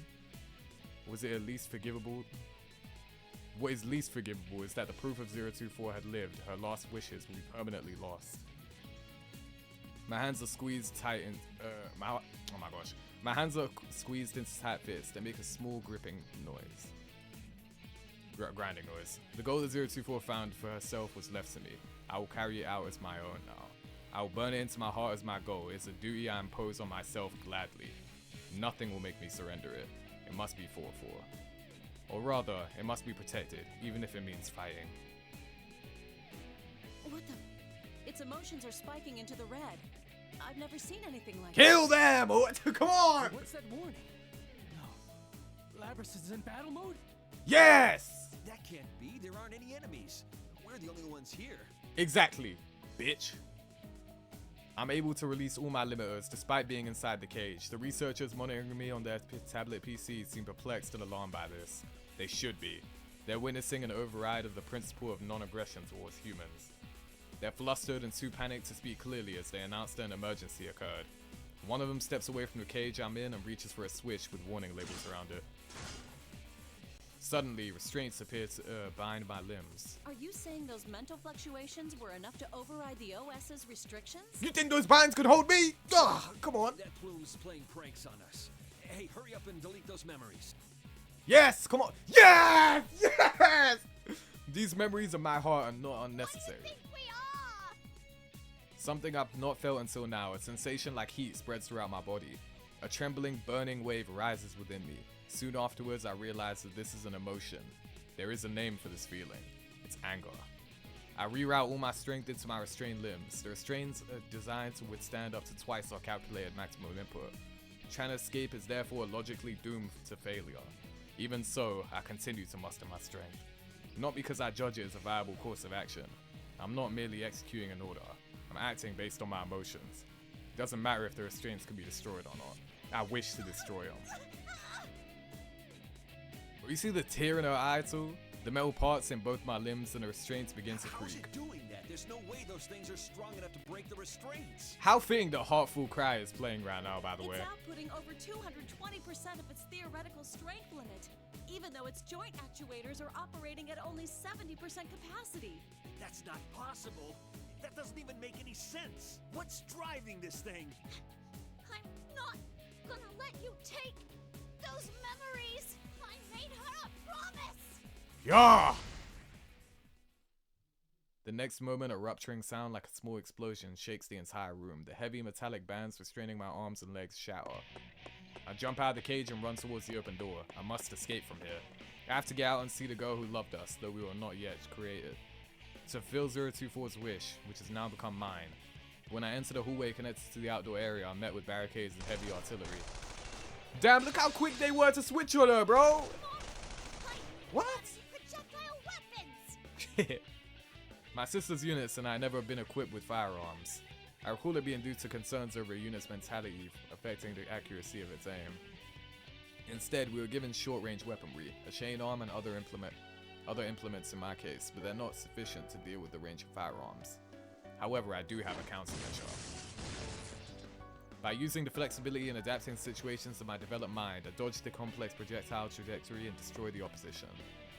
It's funny because then later on, Aigis in the 7th generation does get firearms. Eventually, I reach the end of the hallway and exit to the outdoor area. I've not seen this environment before. The trees are the same species as those that grew near the facility, but those specimens are much larger. Where am I? The question did not cross my mind until now. Where am I? Where are we? I cannot use the GPS that should be installed in me. It seems the research facility blocks GPS signals outside of its walls. This is probably to prevent its location from being pinpointed. Is there anything in the environment that can help me determine my location? The blue sky that I'm seeing for the first time is stunning but irrelevant. Then I notice a periodic sound of liquid in the distance. Ah, that is the sound of the ocean. The answer came easily to mind. One of my sisters must have taken an interest in it and learned what it was. My sisters are helping to keep me alive now. Oh, that's... Hold up! This writing is actually fire! When I think of it that way, a burning feeling rises from deep within my chest. But none of what I see in my surroundings is helpful. Is there anything else by which I can determine my location? Any landmarks or signposts? I scan my surroundings while running past. These trees obstructing my view, they're unique species. That may be a hint. I review the tree's characteristics once more and run another search on them. Yeah, just Google real quick. I attempted this once already, but there's much more data available to me now. And once again, results come easily. This variety of tree is known as a cedar. It's found in many habitats, but the cedars here are unique. The tree's shape and the age it implies it's so different that it's nearly a separate species. If that is because of differences in the environment, it may be useful in determining my location. That's when an unfamiliar sound reaches my ears. The heavy rumble of what sounds like a motor. It seems they've dispatched a vehicle to pursue me. I expected this. Their response was swift. It seems they had measures in place in the event that one of us escaped. Bro, I need an anime about this right now. I'm not gonna lie. I need a whole show about this. I need an arena anime, bro. When the vehicle stops behind me, fully armed personnel pour out of it. They move to surround me from both the left and right. It's an obvious response. No matter how much power I may have, I'm alone. The optimal solution would be to overwhelm me with numbers. I tried to shake them off by running faster. But soon afterwards, I reached the main gate of the laboratory, a high steel edifice. Wait, is that what it said? Yeah. It's tightly sealed. A number of heavily armed guards are protecting it. I stopped. There's nowhere else to go. Labrys, come back here. You're too useful a unit to destroy. fuck up, bro. You What? need to get back here to be regulated. That's your role in all this. I cannot be destroyed here, but I cannot be captured either. They'll surely delete my memories. They'll make my wish and everything else, or they'll take my wish and everything else that was given to me. What purpose even is there in avoiding destruction if that's what awaits me? The only options available are whether my wish dies with me or whether it's stolen away. I'm gonna let you destroy me. And not just because I don't want to be destroyed.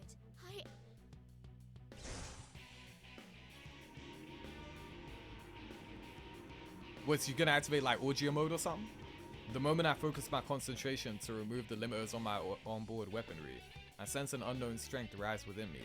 Directly afterwards, something that cannot be quantified fills my body and the surrounding area. What the? Oh wait, okay, it's either she unlocked Audio mode or it's a persona.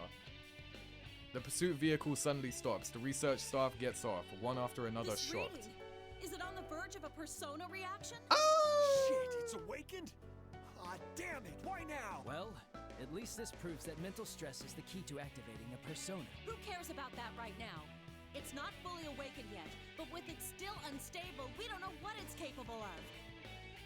I'm intrigued by their statements. I knew that we had the means, but I was not aware of controlling anything. I do not know if it could be called a power, nor do I know how to use it. But I can tell that the others are afraid. I seize the opportunity and run toward the main gate.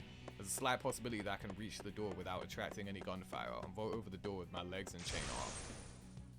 The moment I reach the gate, I launch my chain arm towards the upper threshold of the door. Okay, Spider-Man. But the moment the arm grabs the ledge, something emerges. A much greater power touches the door as well. Suddenly, the door crumples like paper and a large hole forms on the upper half. Done it. We need to hurry. If it's that strong already, we won't be able to stop it once its persona completely awakens. That's persona. But I quickly regain my senses. I burst out of the facility and single-mindedly jump outside. My feet touch the ground of the outside world for the first time. They'll most likely not let me escape. Fortunately, the door's not badly damaged. Sorry, the door's badly damaged. It should take time until it can be opened enough for vehicles to pass through. I need to gain as much distance and time as possible, and then I realize I do not have a destination in mind. Who is the girl 024 wishes to see? Where can I go to meet her? The only clue I have is the idiosyncrasies of the girl's speech. I've learned that distinct speech patterns are often associated with specific regions. I should begin by traveling to where that style of speech is common. It's reckless, but I feel confident. At the very least, I can get closer to the girl than I am now. Although my situation's dire and I'm under pursuit, internally I'm cheerful. There's a bounce in my step. For some reason, I cannot remain calm. Chat, this is lit. I'm not gonna lie, bro. I swear that silhouette was Big Nagi.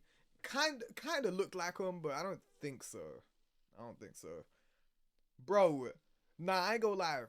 Fuck those researchers. They hoes. Labrys is way more human than all of them put together. Bro, this shit is amazing. I'm loving this. Just then, 5 meters ahead, something white and fluffy crosses my path. It's Snowy.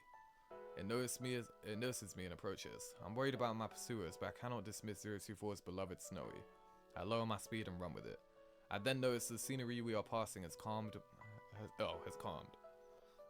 My surroundings are very different now. The blue sky that was previously obstructed by the trees is now clearly visible.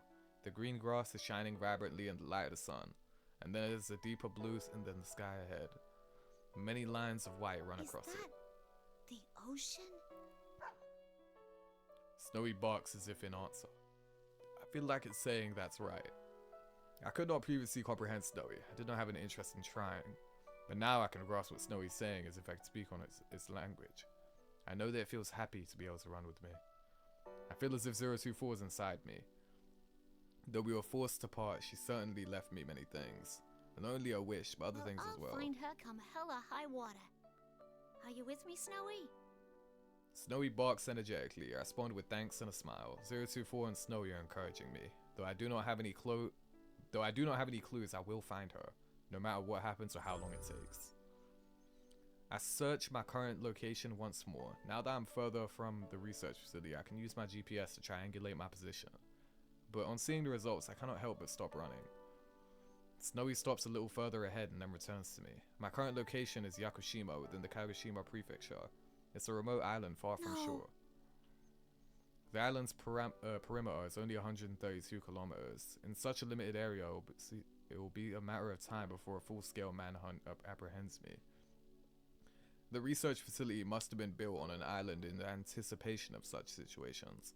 Even if someone were to escape the facility, the island's geography would contain them. It's essentially a natural prison. I do not want to believe it, but my hope was meticulously strangled before it was born. However, I cannot wait here to be captured. What? I begin running again. Though it's expected from my position data and map, I immediately reach the ocean. So, this is the ocean. Yeah, this is the same. Yeah, so this is the same place that Aigis met Makoto and all that, right? This is the most bipolar stream. The start was so goofy and hilarious, but the but the end almost had me in tears. Bro. It's so huge. I can't see anything out there at all. Bro, take the rusty boat better than nothing. Not genuinely, like, for real, because what else are you gonna do? Bro, I really like that, like, they've been playing Persona 3 music constantly throughout this, I think. And obviously they got this OST right now. It genuinely feels like, you know what it feels like? It feels like Labrys is a Persona 3 character in a Persona 4 game. You know what I mean? Just like the members of Caesar. You know what I mean? Which makes me wonder, how does the Yasogami High School thing come into play? How do the more Persona 4-esque aspects to it come in here? But you know, Heartful Cries now my favorite song. I look at the glistening surface of the ocean, reflect the sun's light and ponder its beauty. I'm at a loss. Though I knew it would come to this, I could not stand idle. Despite this, my feelings sink. Snowy looks up at me from time to time as I stop running and begin walking. His gesture of concern forces me to smile and tell it that I'm alright. The forest becomes a grove. The trees grow sparser. A blue ocean and the sandy soil leading up to it spread before my eyes. I check my map again. This is not an uninhabited island. There is a means for people to come and go, but I doubt that I'll be able to use those methods freely without arousing any suspicion. I gaze down at my own hand. It's completely unlike a human hand. It's an object sculpted from metal. Well, that's a problem. What should I do? I don't know, like wear a dress or something? Cover it? My question seems to dishearten Snowy. Don't give me that look. Ah, well. Maybe it's my fault for getting so frustrated. Sorry, Pooch. Just as I'm about to crouch and pat Snowy's head, Snowy moves as if avoiding me. Snowy circles around behind me and growls towards the way we just came. I train my senses in that direction and sense presence sits in the distance. They may be keeping their distance on purpose. Since I have no firearms, they must understand that their effective range exceeds mine. Looks like they're coming. Amongst the human soldiers are a number of my sister units. Is it possible that I can convince them not to fight me? I dismiss the idea as hopeless. Though they may have awakened to their ego after my escape, they'll be under their commander's control. Even if that's not the case, they may think that the orders are absolute, just as I once did. Knowing why they're here doesn't make it any easier to deal with them. The big blue wire on her head would be tough to hide. I didn't even realize that until you spoke about it, bro. And the long metal shield. Oh no, but bro, cosplay, man. Just W cosplay, bro. Like I don't know if you guys have ever seen the video of like the Superman actor. I don't remember which one it was, but like, remember that thing of like how would anyone not think that Clark Kent is Superman? And then like, I guess to prove them wrong or something, like the actor just went in front of the cinema and was just like standing there walking around or whatever. And then no one recognized him, despite the fact that he's literally like the main character of the movie. Henry Cavill? Was it Henry Cavill? Like, you know, it's one of them things where like, if you don't care, you don't care. Like, you're not gonna notice something's wrong. You know what I mean? Or like, you're not gonna notice something. Maybe maybe Labrys would be in the same situation. Where it's like, because you're not expecting a robot to be there, there's no robot there. You know what I mean? I don't know. People don't notice Aigis in school or public, so she doesn't even have feet. Yeah. To be fair, she wears shoes, to be fair. How about her arms extending over her shoulders? That'd be tough to hide under clothes. Yeah. But then again, it's like, I mean, wear a jacket, I guess. You know. Pretty sure he wore a Superman shirt and everything. Yeah, so it's like, it sounds weird, but it's like really and truly, if you're not looking for something, you're not going to see it. So it's like, I feel like Labrys would get away with it. But you'd have to wear the right clothes, I guess. You have to cover enough, you know what I mean? But you know. That way the little extra bits that you can't hide don't really matter as much. It does not seem as if they'll attack me at once. They must understand that I'm already at the ocean and have nowhere to escape. I don't want to surrender, but I'm frustrated by my powerlessness. To be caught like this, I have my own mission to accomplish. The ocean sparkles. The periodic sound of water I once heard from afar echoes from it. As I gaze at the clear water while it ebbs and flows, a mysterious feeling rises in me. Wow. Look at that. It's beautiful. My opponent shows no indication of moving. I step out onto the sand. After cataloging that sensation, I approach the pier stretching to the ocean. When I step onto it, the wooden plank creaks. I can hear Snowy's light tread behind me as well. I stand at the top of the pier. I stand at the end of the pier and look out to the ocean. I wonder if she's beyond this ocean that seems to stretch forever. The girl 024 wanted to meet. The girl that I wish to meet as well. This mother figure who loved us and wished for our happiness. While my thoughts turn to the girl whose face I do not know, I decide to preserve the ocean's beauty in my memory. After all, it may be the last time I will be able to see the ocean as myself. The odds are high that when I'm restrained and return to the facility, my memories will be wiped. I'm scared. I'm frustrated. I don't want to be erased. But I do think all my hopes are lost yet. I do not think that all my hopes are lost yet. This may be the end for me. But just as I inherited the memories of 024 and other units, my memories will surely endure into the next generation. So I will keep these feelings along with the beautiful ocean scene, deep within the origin of my heart. There it cannot be erased or tampered with. The blue sky and ocean, the shining sun and glaring water, and the gentle breeze and calm sounds of the waves. The scenery from this pier is so stunning that it's unimaginable from inside the research facility. I'm glad the last place I see is so beautiful. With the ocean before me, I speak to any future sisters that I've yet to meet. It might be called a type of prayer. To all the ones I'll never meet, but will receive my memories. My emotions race ahead of my thoughts. I cannot find the right words to say. There's so much I want to say to you that I don't know where to start. I close my eyes again and calm my heart. To my descendants, whom I will probably never meet, if you ever find someone precious to you as I did with 024, and wish to meet them, may you meet them here. May you go beyond this pier to places I could not. I just pray from the bottom of my heart that everyone can find happiness. I'll be real, I don't know. Like, I know, because this is like, in the past, I know that she escapes it or whatever, but like, how? I look closely and realize that there's the ladder. It must be worried. I crouch down and scratch Snowy's head. You think this is what it means to feel alive? Snowy looks at me while wagging his tail. I pick up Snowy and gently hug it. Snowy shows no sign of resistance and allows me to do so. My pursuers are closing in now, but I will not run anymore. True that I'm still not oh my gosh. It's true that I am still frustrated, but it's strange. I'm also satisfied. Snowy licks my cheek. I'll be okay now. Things are about to get hairy, so you should hurry and get out of here. I let Snowy go, but it doesn't leave me. If you don't go, it'll make things hard on me. Okay? Snowy looks at my face for a while. Eventually, it droops his head and walks off. Snowy looks back several times, but soon disappears into the tall grass. My relief is cut short by 5 armed humans pointing their guns at me. I have no intention of resisting. I smile at them. Though it was only for a short while I lived. I felt the happiness of passing down my wish. It was only for a brief moment in time, but I may have granted the wish of the girl who is our mother. I allow myself to be restrained without resistance to take me back to the laboratory. What? Oh, you know what? I guess it makes sense. I was thinking in my head, okay, how does she get out of this? Okay, she doesn't. Okay.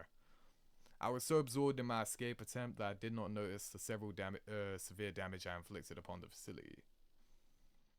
It seems that the delicate machinery used to tamper with my memories is in no condition to be used. Damn it! Look at this mess! Going after humans?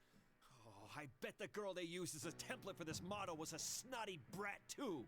What the? Can we just kill these guys, please? Even if we delete its memories, it'll be too dangerous to keep using this unit. There are so many things about it I want to research, though.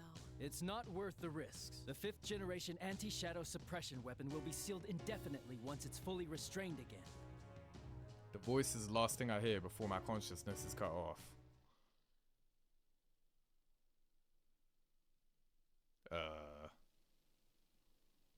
So they just turn her off. That's it. And my consciousness should have been shut down, but I've awakened. This place. It's that ocean. I'm on that pier. The blue sky and ocean, the shining sun and glittering water, and the gentle breeze and calm sounds of the waves. Even Snowy's next to me. The scene's identical to the one from before, though this time I sensed no pursuers. I was captured. I remember that clearly.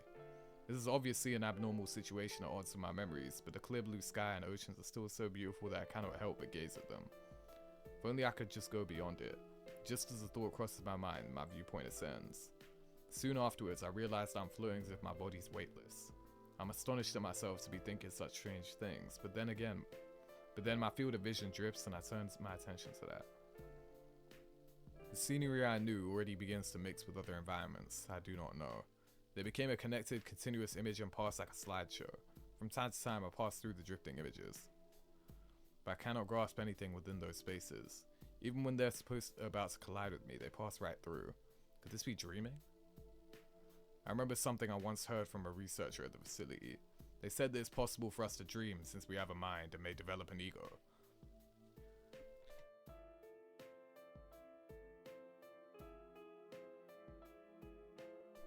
Oh my god, I just sneezed. You know what I mean? Can I get some bless yous in the chat? You know what I mean? Though it would technically not be identical to a human's dream, the phenomenon would be very similar. Appreciate that, chat. Thank you very much. Thank you very much.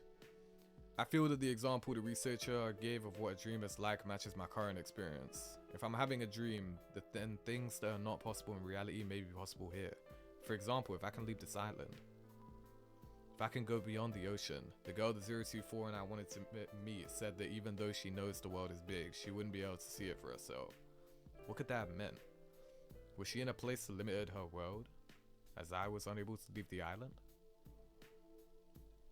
Just when it seems that the images flowing around me have stopped, I find myself in an unknown room. There's a bed here. Next to it is a flat screen monitor. There are also white shelves surrounding the bed. The one to one side is a stand for an intravenous drip. What is that? There's a machine connected to it by cords. Though it's small, it appears to function as if as a life science monitor. This is similar to the research facility. Could it be a hospital? The voices that sound from somewhere belong to a man and a woman. I've not heard these voices before. She said during this morning's checkup that she wanted to go to school. She asked how much better she needs to get to be able to go. And let me guess, the school is Yasagami. Understandable. This ward is right near the road most of the students take. She must be lonely too, not having seen her parents lately. How much better she needs to get. She still doesn't know that her condition is incurable. Why don't you be honest with her and tell her she won't ever be able to go? It's cruel to string her along like this. Shh, keep your voice down. Room's next door. I understand at once that these people are speaking of the girl I wish to meet. The scene feels as if it comes from my own memory. I do not doubt it at all. The girl is suffering from some kind of illness. She may not be able to go outside. Her condition prevents her from leaving her small world. Her life is like ours. Could the girl have heard this conversation? How did it make her feel to hear it? I want to spend more time in the outside world. I want to live a normal life. The thoughts that come to my mind are not I wonder if the nurses thought things like the student council were too much trouble to bother with when they were in school. I don't know. It sounds fun to me. And then that's where that comes from too. Okay. Just as I thought, it's the girl's voice. When I listen to her, I can sense her strong yearning and admiration. You gotta admire the student council president. I mean, They're the ones that get things done for everyone. But I guess it's because they're like that in the first place that they get to be president, huh? The girl had a strong desire to attend school and live a normal school life with friends. As I review these voices and feelings, an interest in the school she longs for grows within me. I wonder what that's like. Would it be fun? I wish to see for myself what she desires. Is there a specific image of it? What kind of place is it? What activities do its attendants perform while there? But there are no memories in regards to schools. This must mean that the girl has no such memories. I don't know anything about schools or whatever else student life is like. I want to see them. I can show you if you so desire. What? A voice answers my unspoken thought. What could it be? I do not think I know this voice. For some reason my mind becomes hazy. I cannot access my memories easily. Who's there? There's no need to be alarmed. I only want to give you a glimpse of the world you long to know. Hold on now. Hold on now. Wait, what? What? No, that's not the local dealer. I was under the impression that this was a dream. Dreams are supposedly a release valve for memories, yet this voice does not feel like a part of me. Is it even possible? Bro, could you just imagine genuinely like dreaming and chilling and then someone's like, you want that for real? I'll be like, what? What? Whoa, like, that, bro, I would start tweaking, bro. I'd be like, whoa, whoa, whoa, who was that? Because that wasn't from me. What? As I ponder these things, the scenery around me changes completely. I first see a 3-story concrete building. I do not know this building. As I examine it, my surroundings change again. The same desks and chairs are lined up. In front of me is a dark green rectangular board on the wall. Is this a school? A real classroom? Hijack the dream. Bro, when did they add multiplayer to Dreaming, bro? What? I ain't gonna lie, that would be so lit. I'm not gonna lie. They should really add that. This is the place the girl wished to see. It's here that I've gained an interest in. I find myself forgetting that this is a dream and focus my senses to the desks and chairs.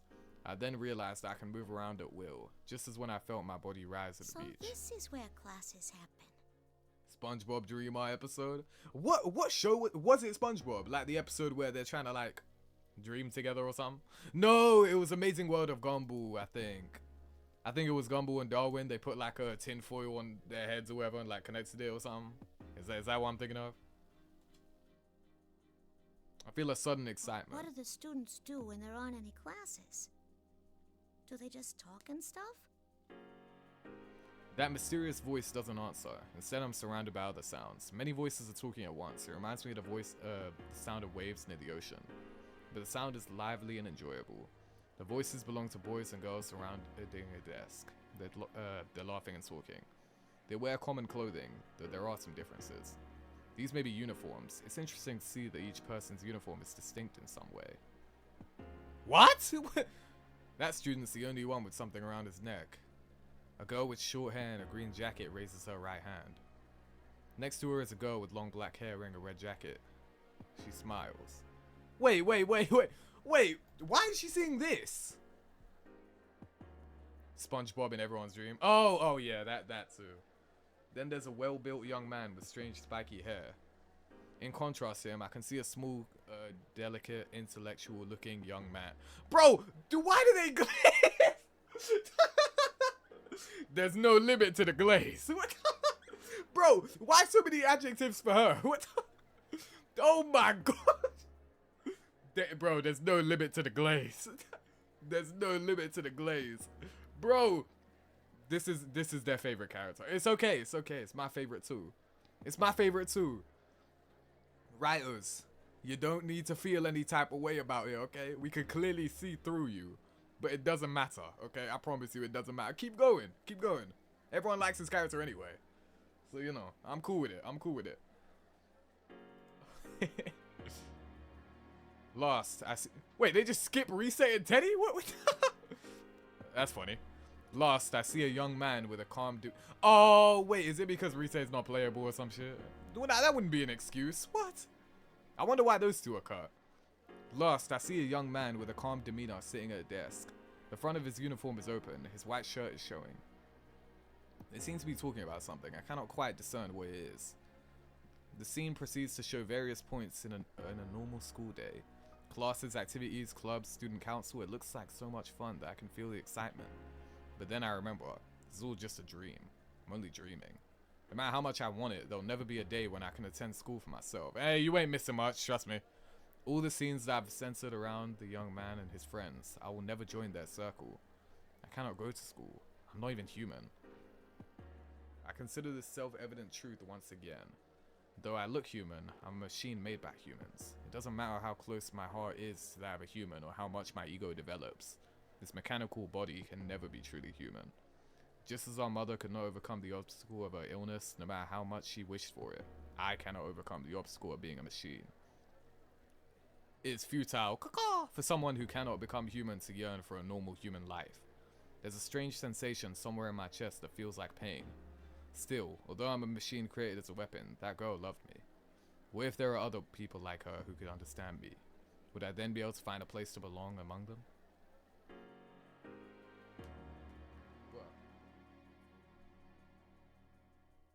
You'll never find a place where you belong.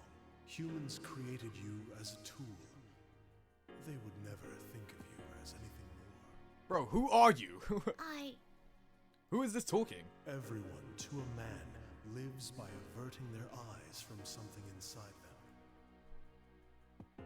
They all wish to live inside a never-ending dream. For who has the right to say they shouldn't? For just a moment, I sense an incongruity in the voice. The strange pain within my body softens. There are even humans who do not understand others' feelings. Still others do understand, and trample upon them regardless. Sounds like Jiren. I think it is Jiren. Compared to them, I think it's the same guy. You are much more human. That's a fact, to be fair. I remember the researchers. They certainly did not understand me. The 024 were all my sisters. They were treated only as objects, even after they tried to give us a heart. Why not then seek to be human? Me? Be a human? The voice whines gently inside my head. Inside my mind. I feel my body is growing uneasily light, as if the world is spinning around me. People sort through their memories in dreams. Each night they let go of painful memories and continue their lives with the morning sun. Oh, it is Jiren. Damn. That's all you need do. Forget anything contrary to your desires. If I forget... Do not fear the act of letting go. The ones you admire wished only for you to be happy. Oh, I wish you didn't tell me that, because now I'm actually hearing Jiren, and I'm imagining him saying all this. My mind seizes upon something, that precious wish, the desire given to meet our mother someday and tell her thank you. I mustn't forget that. But as long as this wish is precious to me, as long as I cannot erase it from my heart, the fact that I'm not human will remain. And I too. All I wish from the depths of my heart is for you to find joy. Happiness. Just imagine Jiren's Japanese voice. Orida! I think back. I wish from the depths of my heart for you to be happy. I remember the girl who wished for our happiness. I want to grant that wish. I want to tell her thank you, but that'll be difficult for me now. In which case, should I not at least seize the opportunity and be happy here for her sake? Forget. And be happy. My vision goes dark. The sound I heard fades away. I feel as if I'm falling. Everything is now in readiness. So, okay, there is a mastermind behind everything to set it all up. For some reason, there's some random ethereal voice that Jiren. Oh, I always told you guys I didn't like him. Oh my gosh. I always told you guys I didn't like Jiren. But anyways, enough about me being right. Let's talk about something else. Bro. So there is an ethereal voice that set up this chain of events with Labrys and wanted this to happen, orchestrated everything. Why? What do you gain from making Labrys do this? And I assume it stretches far enough to involve the investigation team and all that, as well as C's. Why though? Like, what is... what is the gain? What is the benefit from making everything happen? Because I don't see it. Like, it just seems weird. Said everything's now in motion, but like, why? Like, what's the end goal? What are we reaching? I really don't get it. Because as it stands right now, there's literally nothing to gain. Like, what do you even... Like, what? Like, I don't get it. This is good, though, man. This is very good. It's very good. Chat, we're all engaged, bro. I apologize for all the, crashing from OBS and all that. But, you know, the end goal is to extend Persona 4's lifespan. I guess they did a good job. Bro, okay, and I like how, in that final section there, they decided to finally, like, remember, oh wait, this is a Persona 4 game, and tried to make it tie into the Persona 4 cast too, because Labrys definitely just feels like a Persona 3 character that kind of got scrapped or something, or there wasn't enough time to include her in something like that, and then they put her here, but then we're like, oh, let's put her in Persona 4. Yeah, that's what it feels like, you know what I mean? That's what it feels like, but I guess they're trying their best to make it relevant to the Persona 4 people, because from their perspective, they don't really have any stake in anything. You know what I mean? Like, C's do, obviously, because Aigis, like, you know, another anti-shadow suppression weapon. That's your sister. You know what I mean? And obviously for C's, from Mitsuru's perspective, it's like, oh, just another ghost of her company's past. You know what I mean? So it's like, you kind of owe it to yourself to deal with it. I feel like that's just the kind of thing right now, where it's like, the Persona 3 cast feels like they're much more involved and matter to this more than the Persona 4 cast to do. But, you know, I guess they're trying to make it feel like the Persona 4 cast matter here. And now she's Miss President. So then, that makes me wonder why, like, that makes me wonder if Ultimax is gonna have the same problem with that red-haired guy. Is he gonna be more closer to 4? Are they gonna learn their lesson? You know what I mean? Is that what's gonna happen? Or is the red-haired guy in Ultimax gonna have the same issue that this one has, where it's like really, really interwoven with 3 and done to an amazing degree, but then the forecast is like, oh yeah, we're just here, by the way, like, you know. It's not a bad thing. It's just like a thing, you know. P4 cast got the heart and friendship Labrys needs. You know what? That's actually true. So I guess Labrys' past is that of Persona 3, but her present and future is more of Persona 4. Depending on how the story goes and how it develops and how it ends, that could be fire writing. Because then she would be the perfect balance between the two. When I open my eyes, I'm staring at a wood grain board. It's the surface of a desk. I quickly raise my head. It looks like I fell asleep in class. My sleeve was pressed against my forehead while I was asleep, and the texture left a mark. And I hope no one sees this. I rub my forehead a little and look around the classroom. According to the clock on the wall, it's 3:30 in the afternoon. I love how we're having Persona 4 music now. The only thing written on the blackboard is 5/1/2012. Everything else is erased. I stretch out my arms. I feel a little tired, but I gotta stay focused. After all, I just got elected student council president in the election a couple days ago. I have to keep in touch with what the people who voted for me want in a leader. Things with the student council will get pretty hectic after school. I should hurry to the student council room. I stand up and open the door in the back of the class. When I enter the hallway, there's no one around. I check inside the classroom as I go, but I still don't see anyone. Where the heck is everyone? It's weird, the whole school is usually rowdier than this after classes. I should hear people talking and laughing in the classrooms and teachers yelling at them to quiet down. Where's all the bustle of the students and everyone getting ready for their after school activities? Just when I'm wondering that, I turn around and look down the way I came. Oh, there they are.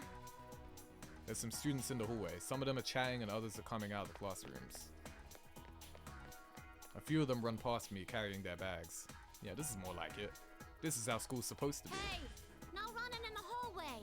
Oh wow, okay. Okay, really playing up the student council thing then, huh? The student gives an apologetic smile, but he just waves to me as he zooms down the stairs. Jeez, you'll put your eye out if you don't look where you're going. Hey, I'm walking here! Just gotta clamp down on him more from now on. Wow!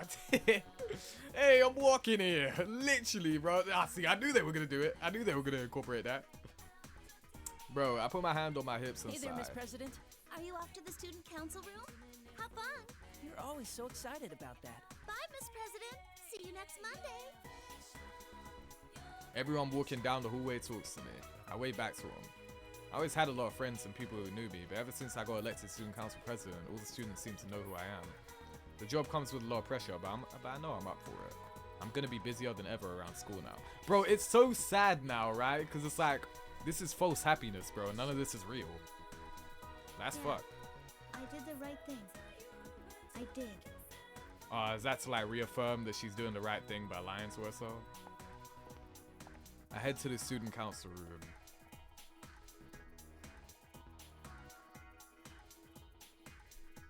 Time flies by as I go over my agenda. Before I know it, there's red light pouring in from the west window. It's already sundown. Guess that's enough for today. There's no one else left in the student council room. I had the others go home before it got too late. When I said that if they push themselves too much at the start, they'd burn out quick, they just laughed and said the same goes for you. I leave the student council room and lock it up. As I go down the hall to return the key, I see a strange woman at the far end of the hallway. She's not wearing our school uniform. She's got an odd hat, some gloves, and a one-piece dress. Wait, odd hat, gloves, and... Elizabeth? They're all the same deep blue color? Underneath one arm is holding an odd-looking... What? Why? I can't see her face with her back towards me, but her short, straight hair draws my attention. Her hair is this radiant silver, like if pearls were stretched out into strands. Who in the world is that? Maybe it's the clothes, but she gives off this strong presence. I get a little uneasy looking at her. I'm not tiptoeing or anything, but she doesn't turn around until I'm about 2 meters away. When she finally does though, I gasp a little. Her features are so perfect that she's like a sculpture. Hey, excuse me. You got some reason to be at our school? Are you sure this is how things should be? Oh, yo, that is extreme, bro. That is the exact kind of like straightforwardness that I would expect of Elizabeth, bro. That's cool. Bro, hey, that's dope. That's dope as hell. Huh? That's really cool. I don't understand what she's getting at. For some reason, the question throws me. I am a wanderer who only stopped here because I sensed great power gathering. I am in no position to give advice, but, this place will soon be caught in a bit of a fracas. A what? If you continue to avert your eyes from everything, I think it will have an impact on your life in the near future. My life? Oh, shit. What she just said sounded pretty scary. She may have some screws loose, but something's whispering to me deep in my heart, asking me, doesn't she have a point? Aren't you looking away from something important? What you choose is up to you, but I believe there are factors preventing you from making the right choices at the moment. Damn, she said, listen, you can do what you want, but like, I know you're not going to, at least not yet. I Damn. couldn't bring myself to just stand by and watch as you lost your life before my eyes. Damn! That is why I was waiting here to give you one last chance. Damn. And then the Persona 4 cast is going to use the power of friendship to really bring her out of it. Okay. The lady opens the thick book she's holding. Oh, that was dope. That was actually sick. I really like that. I don't know how it's doing that, but the light streams from the book. It gets stronger and stronger until I have to shield my eyes. The blinding light finally begins to fade a little. I slowly open my eyes. The first thing I see should have been my arm. But what I see instead is one made of metal. Huh? What is this? She's like, hey, this is for real. What? I can't believe this awkward metal arm is mine. It's like metal plates are completely covering it. I start tugging at them to try and tear them off. It won't come off. What gives? It's not just my arms. My legs have changed too. Why are my arms and legs mechanical? My whole body even. I stare at my hands in confusion. These are my hands, alright? Part of me knows that, and I shake my head. What am I thinking? There's no way these are my hands. It's not possible. It's not. My head hurts. What is this? I will be your opponent for a short while. Oh! During that time, why not think back about who you are? Huh? My opponent? This is dope! The lady takes a slightly defensive and away stance. we go. Whoa! What? Oh, nah, it's getting crazy. Wait. Hold on. Bro, I've been locked in the entire time. This shit is crazy. First fight in almost 4 hours. I've been here for 4 hours.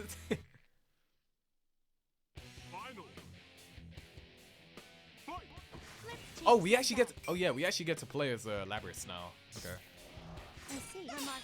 I see. Remarkable. Now, here, I got some women. Oh my. See, Daisy. Oh my. Okay, what's... This one will hurt. Wait. Oh, I do not like her moves, bro. Wait, this thing is way too slow to move. Your fate is in the cards. Okay, her quarter circle back is just a leap. Okay. I see. Remarkable. Impressive. Opening my deck. Persona. Ow. Your fate is in the cards. Okay, Opening wait. my deck. Okay. Damn, okay, you have a beam of your own. Okay, I see. Oh my gosh. She put me in the book. What? Bro, Labry sucks. What? She's way too slow. What? From this moment forward, your fate is in the cards. Opening my deck. Let's change things up. Great. Great. Okay. Well.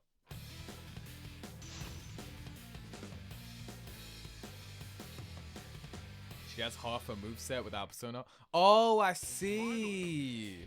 Yeah, so the only reason I lost is because I'm at a disadvantage. Duh. Yeah, that's exactly right. Ow. Oh, damn it. I got hit by the command grab. Ah, okay, I got hit by the beam. Ah, I got hit by the whoever that was. Hey, it's a fighting game, not a blocking game. Okay. Oh, that's a counter. I just realized the thing putting me in the book is a counter. Okay.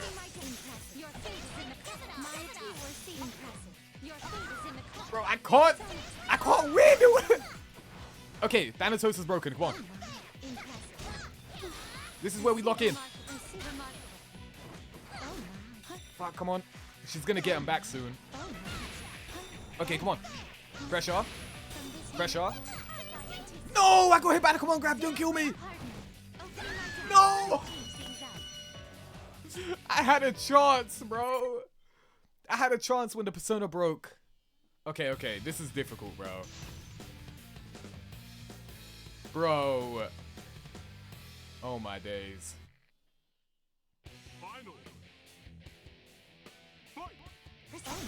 Oh yeah, triangle actually just doesn't do anything. Okay. Yeah.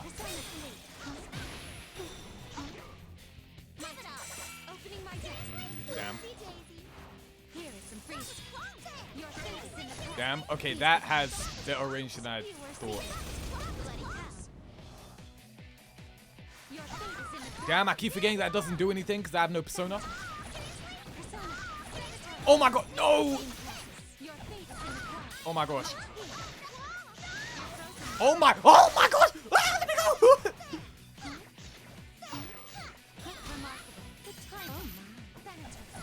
No, no, no, no, no, no.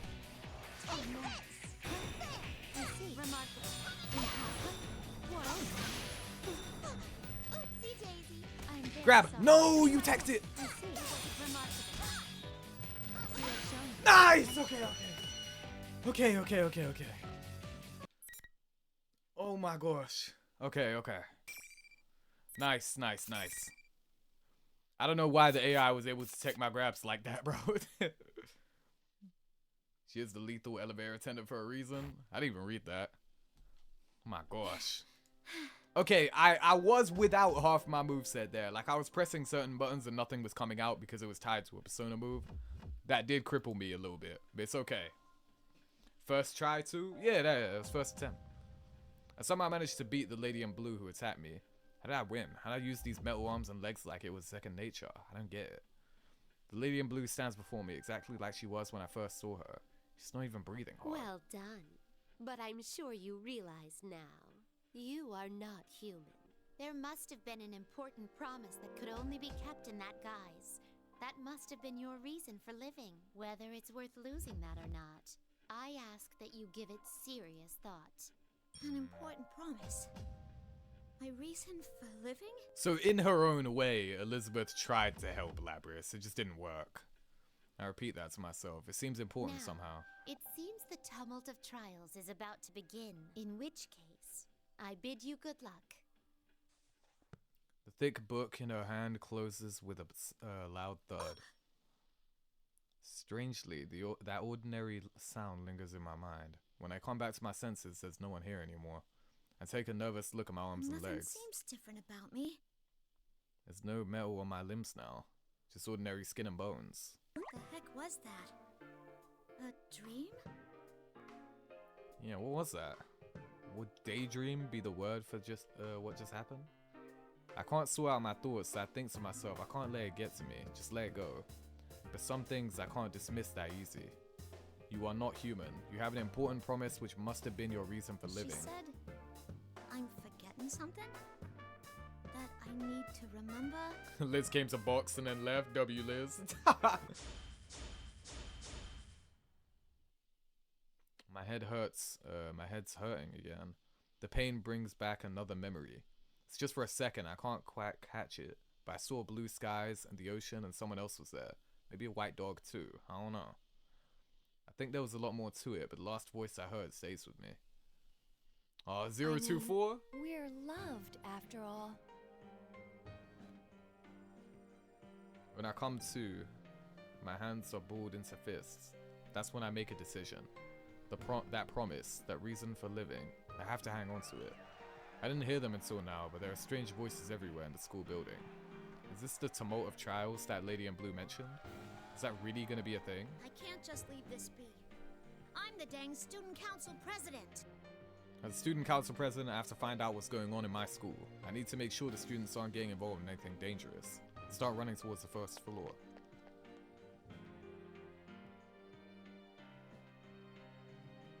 What? No. You're not fooling me? No, it's not. That didn't answer anything. Okay, well, no, it answered some things. It was a backstory, but like, bro, we still haven't reached that little singularity point, bro. We still haven't done it. You can now continue from the cliffhanger in Yu, Yosuke, Chie, Yukiko, Kanji, and Teddy's stories. Okay, so any of the investigation team members. Ah, she's the only story that's actually finished. Well, I guess we go back to Narukami then. You're lying. This isn't real. I'm not a machine. You know, comment down below. Twitch chat, let me know how you guys feel about the way the story is presented. I'm not gonna lie, I get why they did it the way they did. But I'm not gonna lie. It could have just been a single, like, linear story. I gotta be honest, bro. We didn't need to do all this. Because it's like, I get the benefits of, like, doing it from multiple different perspectives, you know what I mean? But I really don't. I much prefer just the idea of doing a regular story where it's like, hey, this part I play this person. This part I play this person. You know, like, just keep it like that, bro. Like, I don't know. Like, the whole thing of, like, playing a bunch of different people's perspective, and then you unlock, like, her perspective, and then it's like, oh, we need to, before we move forward, we have to look back, you know what I mean, on some turn back the pendulum, on some Bleach shit, you know what I mean? When the visors pull up to fight Aizen, you have to look at their backstory first to see what like, everything that's on the line, why it matters, you know what I mean? Like, in this case, it's like, alright, cool, we see that Labrys is a robot, but, like, why does that matter so much? What is the meaning behind it, you know what I mean? And it's like, alright, cool. I feel like that works better in a show than a game, though. But, like, I don't know. I much would have preferred, like, a linear story. But let me know how you guys feel about it. I don't love the way it's presented, I gotta be honest. You're not me! She's denied the truth of the Shadow's creation. With this, the Shadow's face twists with an evil rapture.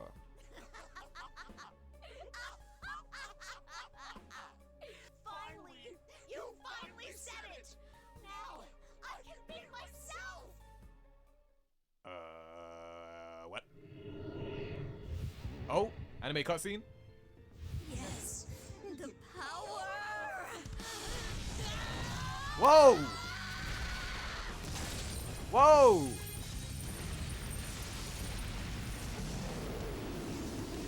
Oh, that look, I don't even know what I'm looking at.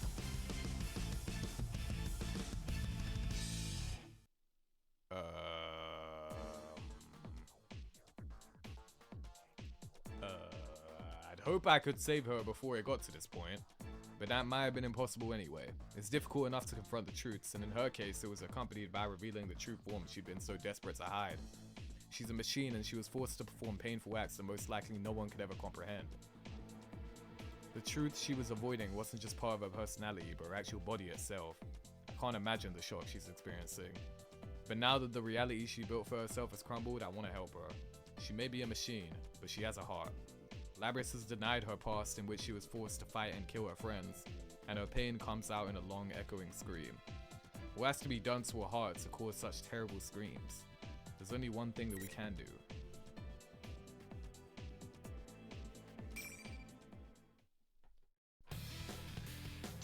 Here we go. Narukami versus Shadow Labrys.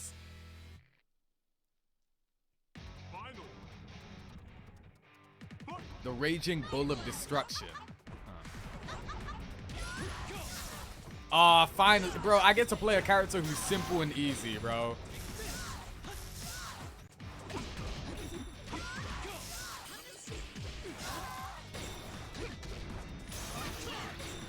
Look at this. Look how easy it is. Would you look at that? Just give me an easy, simple character and I win. It's that simple, bro. It's that simple. Ah. The power that Labrys' shadow had gathers. The power that Labrys' shadow had gathered dissipates. It's over. All that's left is for Labrys to accept the darkness within her.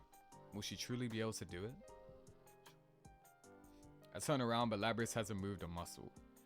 She'd been avoiding having to watch the battle just now as well. What more can I do for her? The moment I called to her... There they are! Yukin! Labrys! Sister, Narukami-san. I ain't gonna lie, seeing Chie, I was like, oh, that's what Aigis, that almost jump scared me. Chie and Aigis-san, and not just them. Yukiko and Yosuke are right behind them. There are even more surprises. Man, as soon as that invisible wall thing disappeared, I knew you did it! We ran into Aigis-san along the way. She told us about Labrys and everything. A little late, wasn't it? If someone told me what was going on from the start, I would have... You fell into the TV when you were half asleep! For crying out loud, you really know how to blow it when it counts. Pause. Hey! What'd you go and tell them for? I don't think this is the time for that. Huh? Naoto? Yeah, we were surprised too. The job she was on turned out to be related to all this. Kanji, who'd been missing before we went inside the TV, and the real Seti are here. There's even Naoto, who wasn't supposed to have been able to come to Inaba. It looks like the whole investigation team's been brought back together and I didn't know it. Everyone says the Rise had told them pretty much what had been going on. And smiles are encouraging. I turn to speak to Labrys, who's been silent all this time. These are my friends. We've all faced our weaknesses at one time or another. Labrys finally responds. Your weaknesses. You've all faced your shadows? Everyone's gathered around Labrys. Labrys tries to shrink away nervously, but Rise is behind her and won't let her retreat. Sheesh, enough doom and gloom. If you don't hurry and accept her, she'll get all lonely. But I'm a weapon who didn't want to fight. And I dragged you all into this. See, this is what happens when a Persona 3 character comes up to a Persona 4 character. Man, quit this, bro. Stop killing the vibe, man. What? Bro, why so sad for? What? Okay. You know what? Just like that, I understand why they saved her being Persona 4 related in any way until now. I get it. Still hung up on that? It's over already, dummy. Nah, you know what? I really like this, bro. I really like it, though. I like how different the vibes are. Your jumping skills were amazing, but you're surprisingly sensitive, aren't you? Like, C's wouldn't go this approach, you know what I mean? Like, obviously, I love C's and all that, bro. That was literally the first Persona cast that I knew, and I love them. But, like, different vibes for different people, you know what I mean? Like, in certain situations, like, I just find it funny how this kind of thing, like, just kind of works, I guess. I fuck with it. What does that have to do with her jumping skills? You're really cute, Labby-chan. Oh. You're so meta-luring. What? Are you all listening to me? Labrys needs to face her shadow now, and... This was going well at first, but now everyone's talking about different things and we're completely off topic. Of course, it's not unusual with all of us. I have to laugh. And I apologize to Labrys that things didn't quite wrap up as I'd hoped. Labrys looks back at me with a blank expression. Can't she tell that we're not treating her any differently?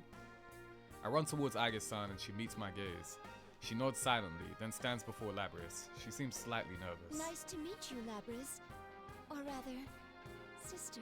She might be happy to hear that. I am Aigis, the 7th generation anti-shadow suppression weapon. I am your successor. Labrys jerks up and looks at Aigis. At the same instant, Yukiko gasps in surprise. What? Excuse me, but you're... I mean, are you also... Look at her! Yes. I, too, am a robot. Bro, look at her. It just occurred to you now? Innit? Weren't you with her all this time, Yukiko? How did you not notice something like that? It's so like you. Once again, everyone looks towards Aigis and Labrys, the non-human sisters.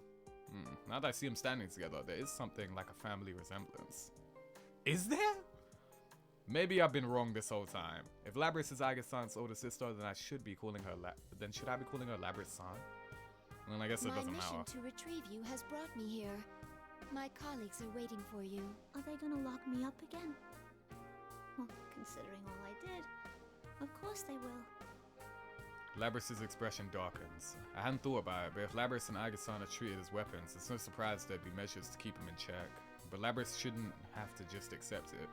If she truly is going to be locked up, I make up my mind and wait for Aigis-san for what Aigis has to say next, but she We smiles. can discuss that later. Right now, there is an important task you must carry out. I gotta do this, huh? Aigis-san quietly points at the shadow that's remained still while we've been talking. Labrys looks at the shadow and then turns away and casts her gaze down at the ground again. I see. So now I'm gonna have to act. It's okay. We're all right here with you. I indicate my friends to have gathered around her. I've been forced to fight against my friends just as Labrys had in the past.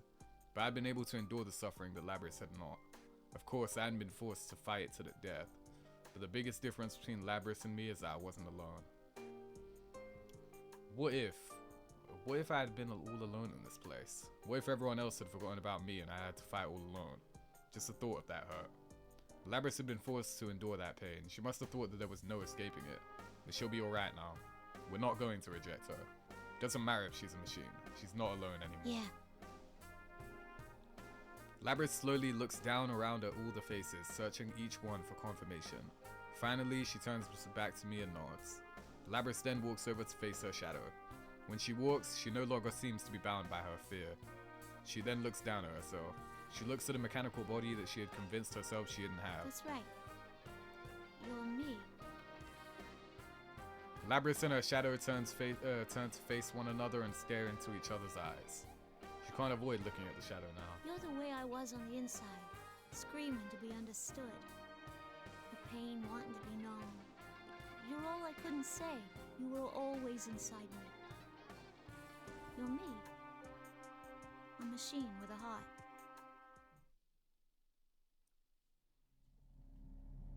Now the game is over.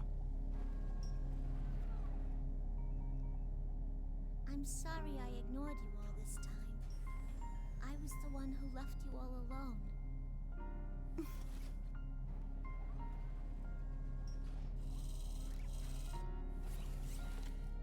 Oh, this is good, bro. This is amazing. You are me, after all. This is a fighting game story, by the way. Oh, that's tough! The emblem of a persona. Oh, that's so cool.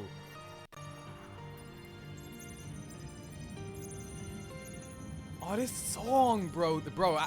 These are the best anime cutscenes, by the way. This is the best the Persona characters ever look.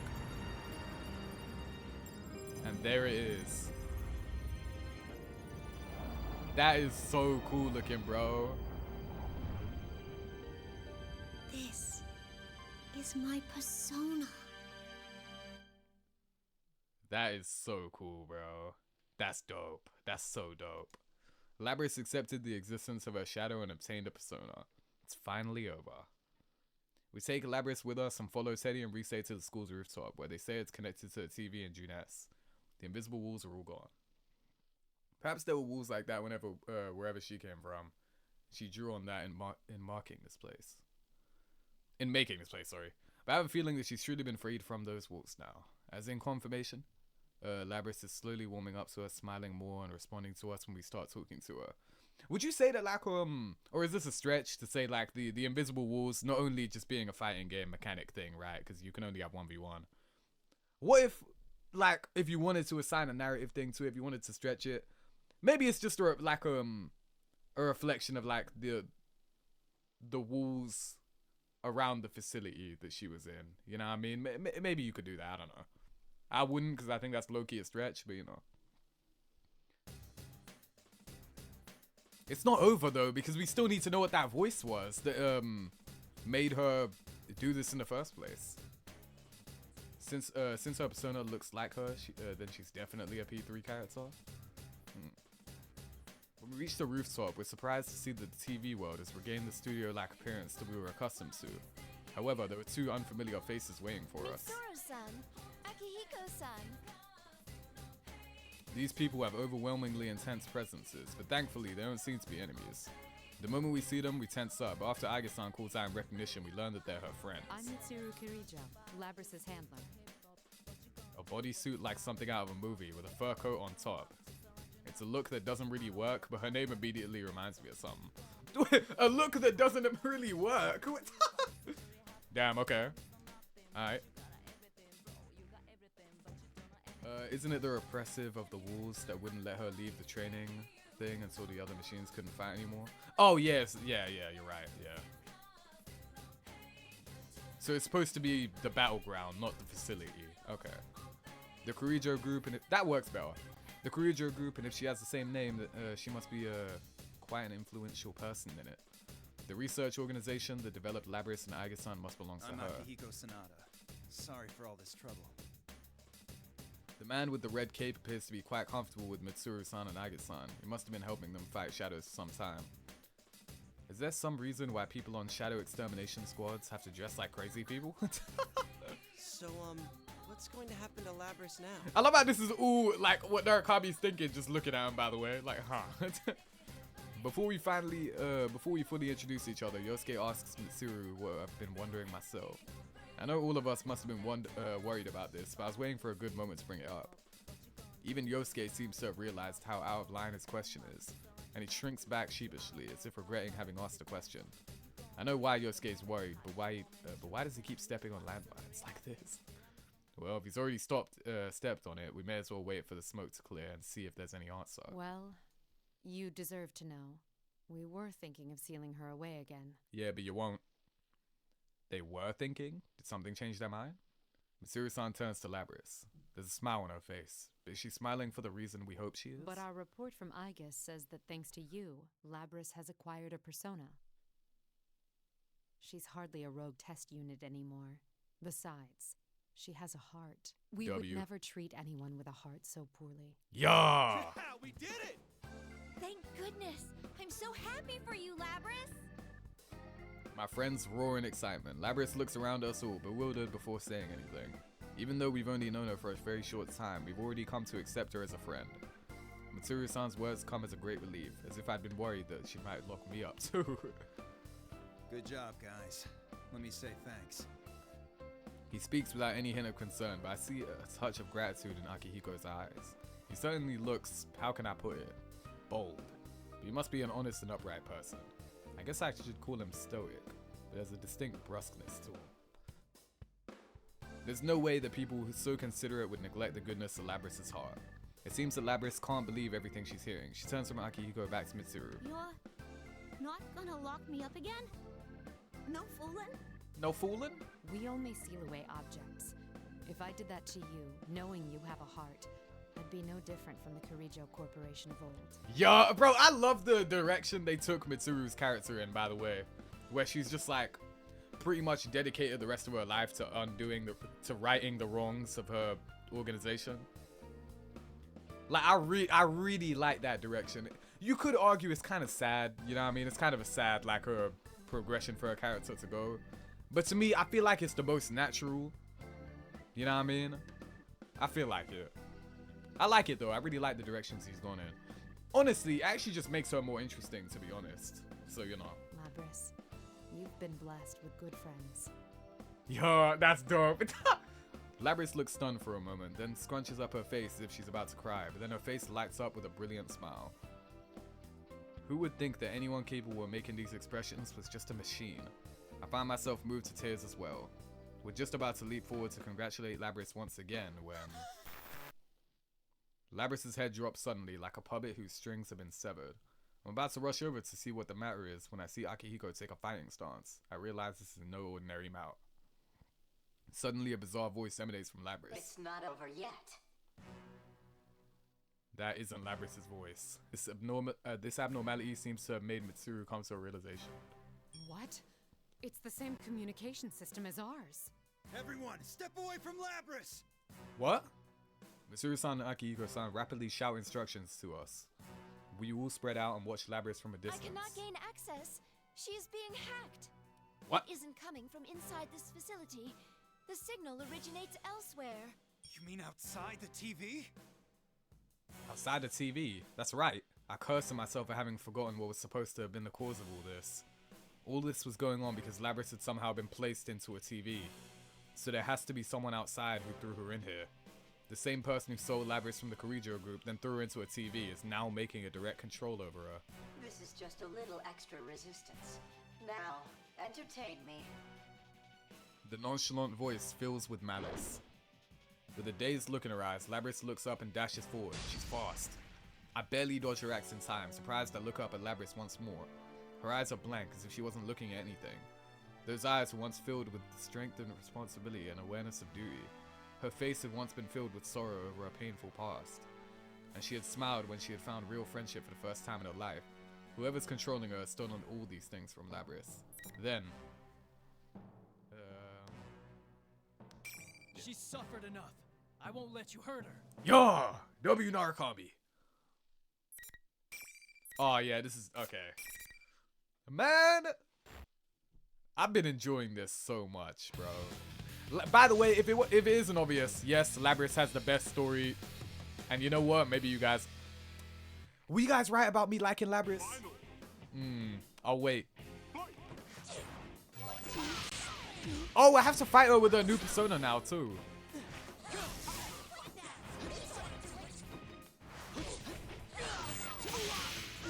Oh my gosh. Okay, well, wait.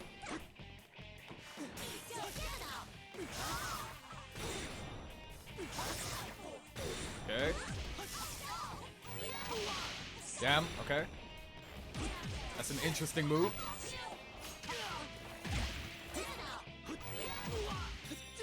What is that? What is it? What am I hit by?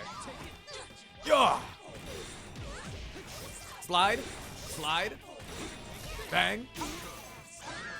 Nice. Okay. Abeno Sagiri's theme? I didn't even notice that. W catch. My, she was quite easily defeated. Evidently, I didn't push her far enough. It was actually pretty easy, yeah. Well, she is a test unit, so this is as far as my little game goes. Labrys has stopped moving. The only sound is a smug voice that continues to come from her. Those heartless words caused anger to boil up within me. Who are you? Why are you toying with people's emotions like this? Yeah. Labrys isn't a tool. If you want to fight, then come out and fight. Well, you too bitch made. You too weak to fight yourself, pussy. You're quite passionate. You, Narukami, was it? This person, whoever he is, knows about me? Then maybe it wasn't a coincidence that we were dragged into this. This revelation shakes all of us. Labrys' shadow was only the mastermind of the tournament. I see now. You're the true culprit behind the whole thing.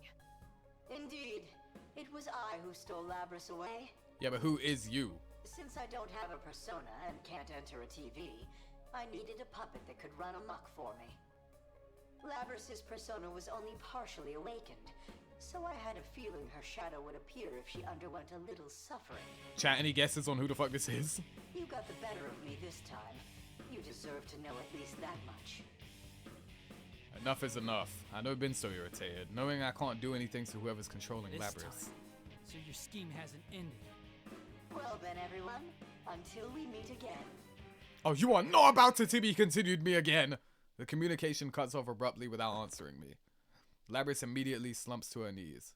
Before I can even begin to move, Aigis-san is already at Labrys' side to support her. Aigis looks to me and nods, confirming that Labrys is alright. Thank goodness. Labrys is okay. I feel a bit of my strength drained from me. Still, the sword in my hand feels awfully heavy. Mitsuru speaks up from behind me, even as I consider this. It seems whoever our adversary is, they're connected to us. I advise you not to get involved in this matter any further. From here on, you should leave this to us. It can't be Adachi, bro. What? Wait a second. We went through this whole big thing and that's it? She's right. There's no way in hell we're backing out of this now. I understand how you feel, but this is too dangerous for Mitsuru, you. allow it, man. Come We'll on. do our best to ensure that no harm comes to you. Trust in us and let us work. My friends bristle at Mitsuru-san's proposal. After all, we've come this far and we already knew about the dangers. There's so much I want to say, but I can understand why they'd want us to stay away. Guys, I think we can trust Mitsuru-san. We should let them handle this. My friends respond with looks of shock. Of course they don't agree, but now's not the time to complicate matters. One of them should understand why I'm backing down so easily.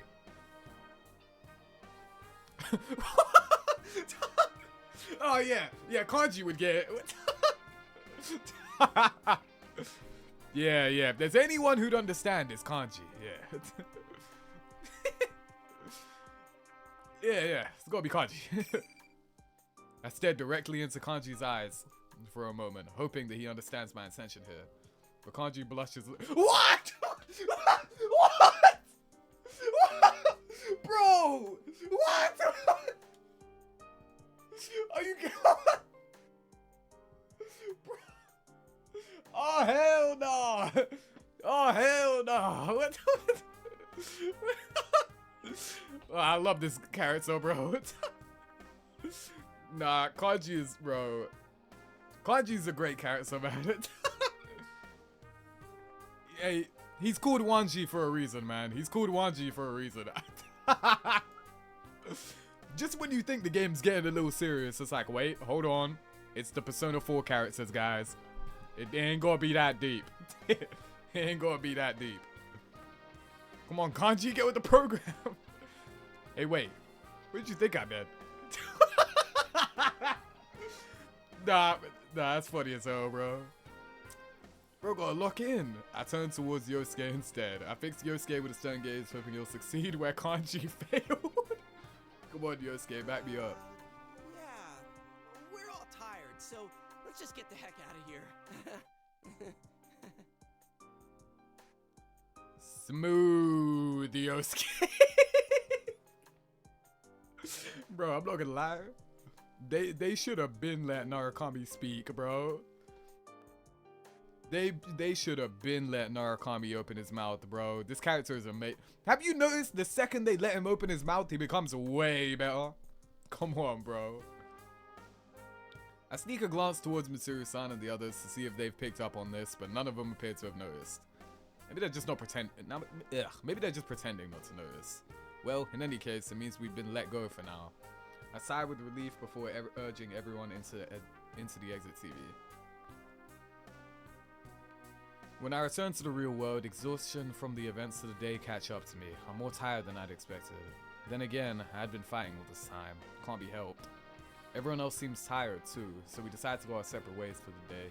Still, everyone is safe, Labrys included.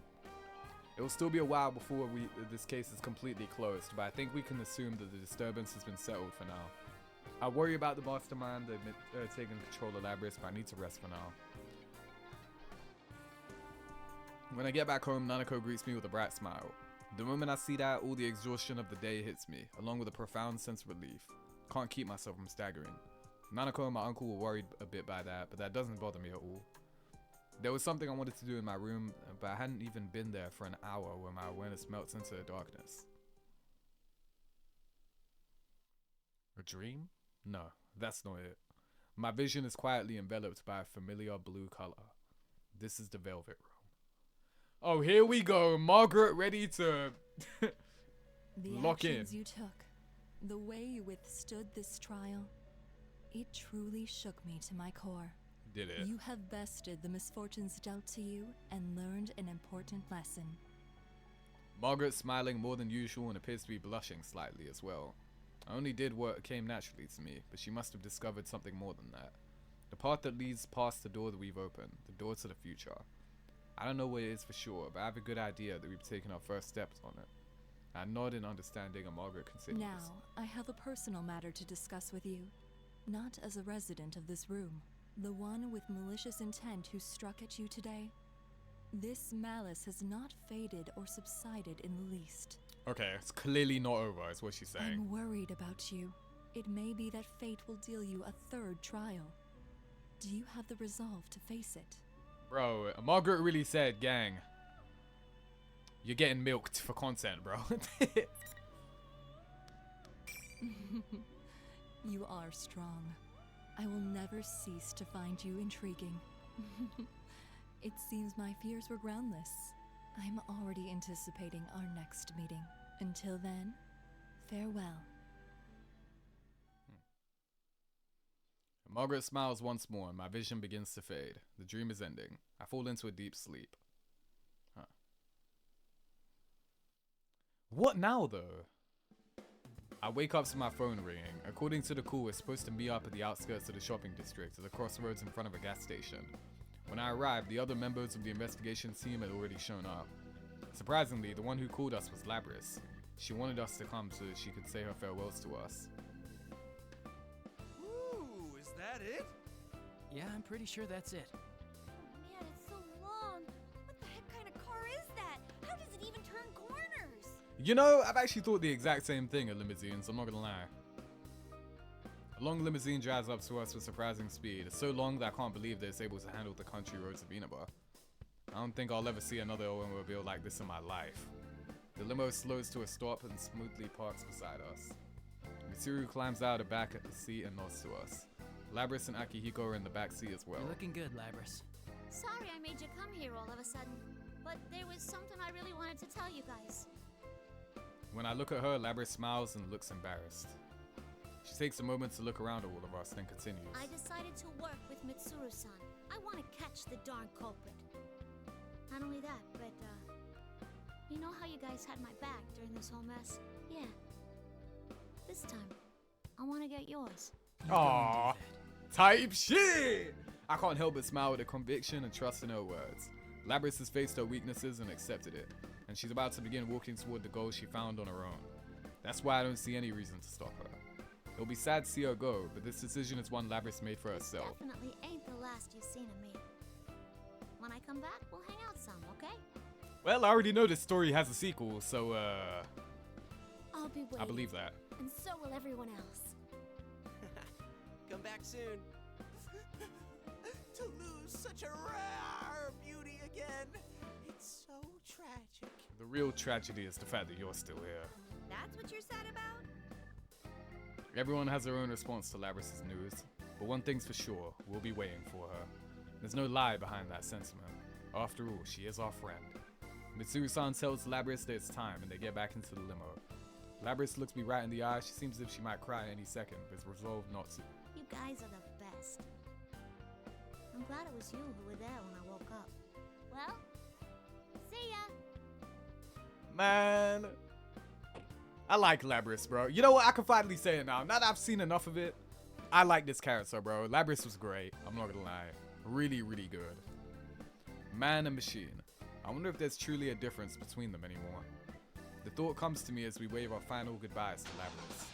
The limo demonstrates impressive agility as it speeds off down narrow rural roads. Aw, she's really gone. Seriously. Wish she could have stayed a little longer. I will say my only not disappointment, that's not the right word, because it's not like I had expectations for her, because it's a fighting game, but Rise really had nothing to do in this entire story. I guess you could say that about, now you can't really say that about Teddy, because like, technically he's playable and he's got his own story mode, but like, In the grand scheme of things, Teddy didn't really contribute much. Rise honestly got the short end of the stick in this game, I'm not gonna lie. And she really didn't have anything to do. Poor Rise got shafted, she was busy aura farming. Good, she didn't deserve any more aura. Yeah. I mean, you know, she has a whole game to herself in dancing, I guess. And who knows what happens in Persona Q. Maybe she has more screen time there. And let's not pretend like Persona 4, the actual game, didn't glaze her a lot. So, you know what I mean? Fair. Fair. I guess there's still Ultimax left. I would have liked that myself, but they have their own tasks that must be done. Yosuke and I share a glance after Naoto says that. Their own tasks, huh? It's not just theirs. We smile at each other. Ever since I answered Mitsuru's proposal inside the TV, I made my mind up. Yosuke already knows how I think. Then again, that conversation wasn't very long ago. We've just been this morning. I don't know how she found my number, but after Labrys' phone call earlier, I decided to cook breakfast for Nanako and my uncle. Nanako hears me making noise in the kitchen and stands next to me excited. I'll help too. Aww. I panic for a moment when Nanako reaches for the other cutting board and a knife. I consider stopping her, but decide not to. If you're gonna use the knife, be careful, okay? Make sure you don't cut yourself. I'm always careful when I cook with you. Nanako picks up a cucumber from the counter and begins slicing it diagonally. Her skills are still clumsy and unsteady. But all I do is caution her about how to hold the knife, and then I watch her work without intervening. She doesn't have to become master all at once. All it takes is constant progress, little by little. The same can be said for me or anybody. Even though things may hurt us, and we may want to give up, we just have to keep trying, as many times as it takes, until we see our goals through. Instead of nothing changing, I wish to see everything changing, along with myself. Oops, sorry, Nanako. Could you put the knife down for a second? Okay. I assured Nanako is to put the knife down before I answer my phone. I didn't have to look back to the screen to know who was calling. Hello? Is this Yosuke? Like you don't know. Listen, about yesterday. I thought this was coming. Yosuke rushes on, as if irritated that we have to have this conversation over the phone, but I managed to calm him down. It's funny that he's getting so excited over this, but I'm glad he managed to wait the whole night before Yosuke, do you remember the Moonlight Bridge? The one from our class trip? Yeah, sure. I used to be a city boy too, remember? Hey, were you checking out the Kitty Joe group online? Perceptive as always. Now that's my partner. When I went back to my room last night, I'd spent as much time as I could searching for information about the Kirijo group online before I fell asleep. Of course, there wasn't anything about an organization involving Labrys or Aigis, but the little I did find was better than nothing. Yosuke asks me if I plan to go back on my word to Mitsuru and the others. I did say that we ought to trust them to solve this mystery, but I never said we should let them do it alone. After all, the person behind everything may be after us. On top of that, they were using others in horrific ways. Can't back down from this, right? Now you're talking, partner. Yosuke and I continue to talk. We know that we're getting closer and closer to a battle with an enemy we haven't seen yet. There's only one thought in my mind. No matter what kind of hardship awaits us on our path, we will continue to fight on. As long as we have friends that will walk the path alongside us. Nanako watches me talk on my cell phone and smiles. You seem excited, big bro. I smile back her innocent face before making a confident declaration. The investigation team is back in action. Yeah! So, it feels like the story should just end now, right? You can now continue from the cliffhanger in Naoto, Mitsuru, Akihiko's, and Aigis' stories. Bro, just how non-straightforward does this have to be, bro? Now we gotta do Aigis. We unlocking that last one. I mean, today is the ending of the game, so we are going for this. Well, okay, chat, you guys want Aigis?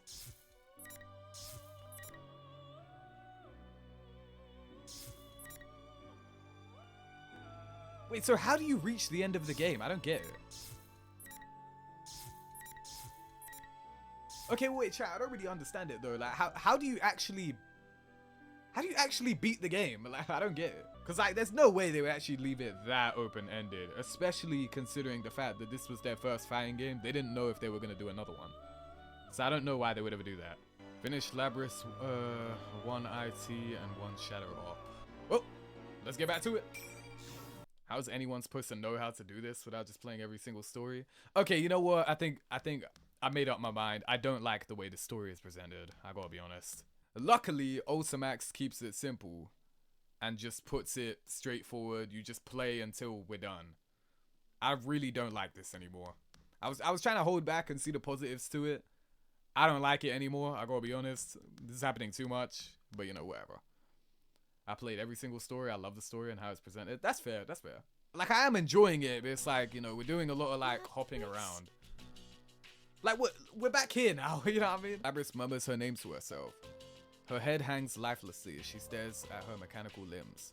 The shock slowly drains from her pale face, replaced with bitter comprehension. Across from us, the shadow glares at me with a piercing, menacing stare. You can't be.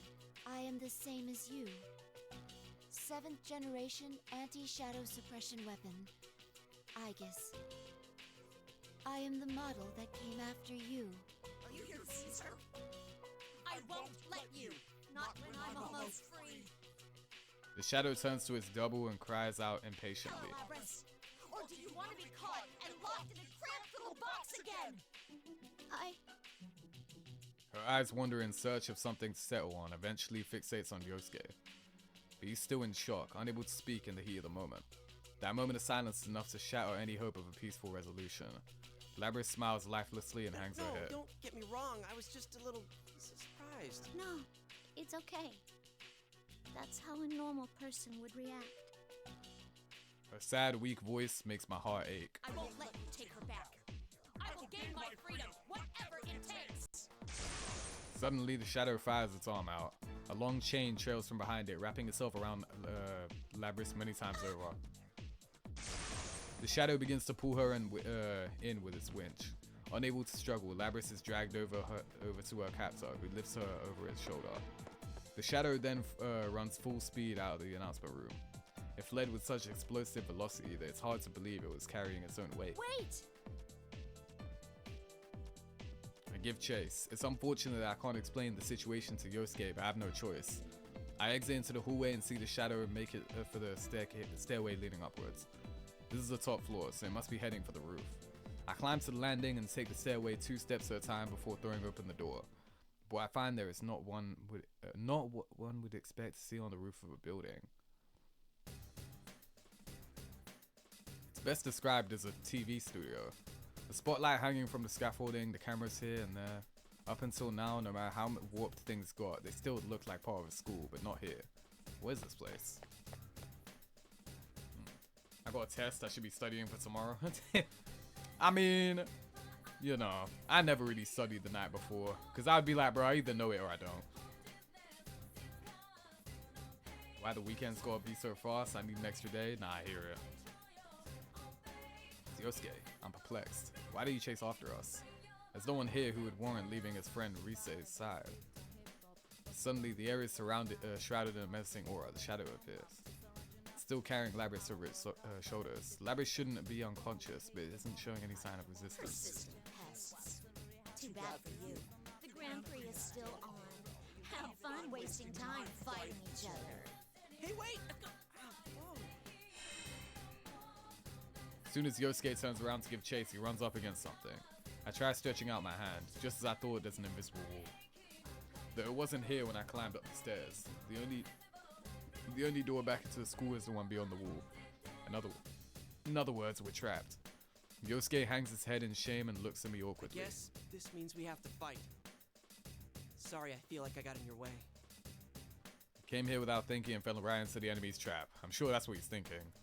But as I see it, it isn't Yosuke-san who should be apologizing. I am also sorry for all this. Huh?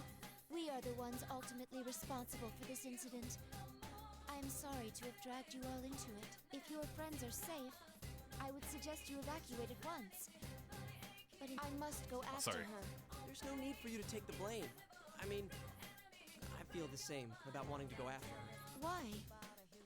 I'm not sure this concerns you. I promised I'd protect her. I couldn't back her up when she needed me the most. So, I want to apologize and actually keep my promise this time. I feel like I can't leave her alone right now. In his eyes, I could see a glimmer of determination. I think I should explain certain things to you. I'm not authorized to disclose everything, but I review the important parts for him. That personas and shadows are universal. That they've existed since ancient times, and there are probably little known battles and pacts all over the world to harness their powers. That I've experienced in one such battle, and was in fact created for that purpose. I'm a weapon given a heart in order to use a persona. I explained that Labrys was a prototype long sealed away, one that was lost during a recent incident. Yosuke doesn't seem to swallow all of it, but he listens attentively nonetheless. There are shadows outside the TV too? Who would have thought? I was surprised as well to find out that a world like this was accessible through televisions. Believe me, we were pretty shocked last year too. I look straight into the boy's eyes without laughing as he attempts to lighten the mood. Only the winner can leave, so you must fight.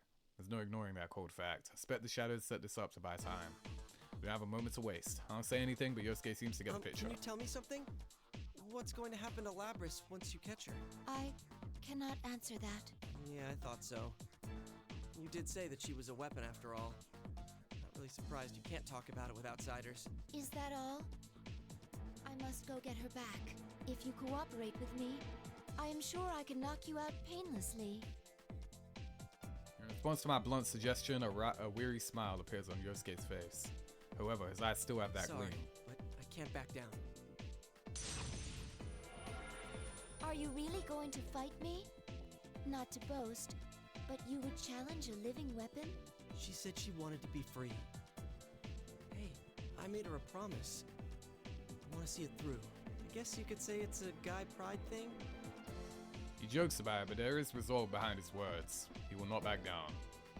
What he is really saying is this: my feelings for Labrys are as strong as yours. I smile inwardly, though it doesn't show on my face. I understand. I accept your challenge.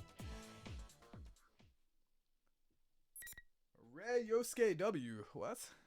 Didn't expect that. Yeah, that's right 01. That is right 01, Yosuke, yeah.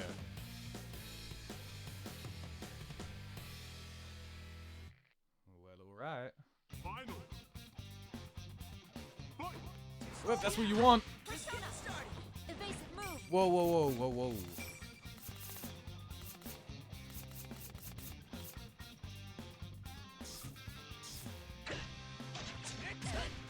Shit, I've forgotten how to go into Aigis mode.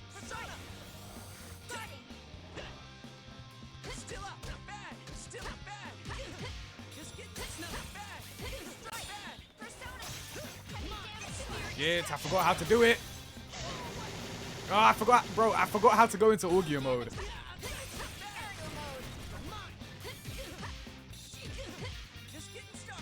Yeah, just keep me in him, Aigis.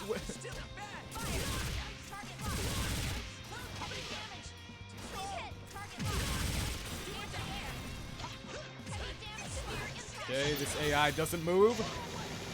This AI doesn't go in the air.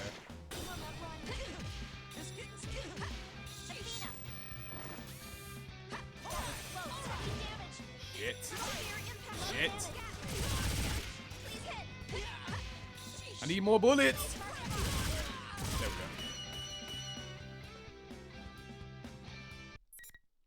Has Zero seen any of the insta-kills? No. That's gonna be probably gonna do that for a video, to be honest. Yosuke smiles sheepishly at me from the floor.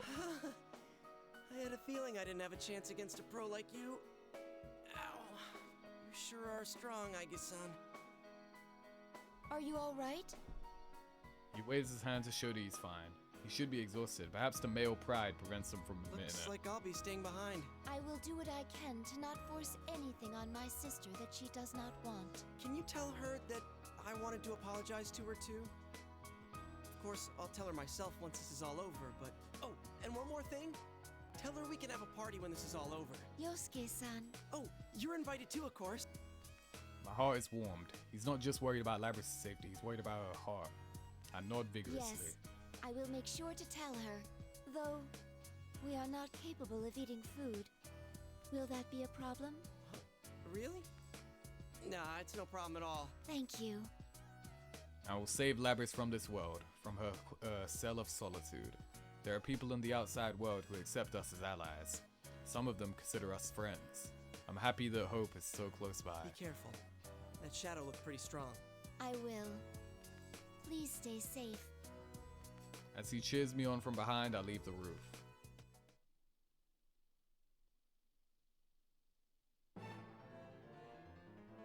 As soon as I re-enter the school, I can sense the shadow's presence without needing to scan for it. I follow the presence back to the announcement room. What could be waiting for me this time? I slowly open the door, wary of an attack, but the room is quiet, and no ambush comes. I step inside. Both versions of Labrys are facing each other further into the room. I quickly step between the two, shielding Labrys from her shadow. But the shadow doesn't seem alarmed. It spins its axe idly. You're late. I had a feeling you'd be the one to come. Was Yoshi-kun a tough opponent? As it finishes the sentence, its axe stops. I brace myself in anticipation of an attack. But the shadow simply smiles brutally. Just as you thought. The real party begins now. Just as the words sink in, I hear a sound simultaneously. The heavy sound of the air being sliced behind me. I lunge to the left solely on reflexes. A battle axe slams into the ground where I'd only been milliseconds ago. What? Sister! Oh, so close. Shock spreads across my face. Labrys takes a combat stance with her battle axe, her wet eyes focused on me.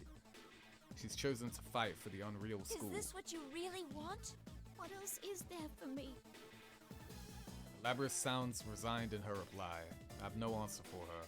My heart aches as if it was cut by a razor. It's finally come to this. Sister versus sister. Let the battle begin! The shadow jeers at me with delight. I do not have the presence of mind to deliver what? The battle about to play out is straight from the worst case scenario that I'd envisioned. The very person I hope to save, my sister, I must defeat her with my own hands.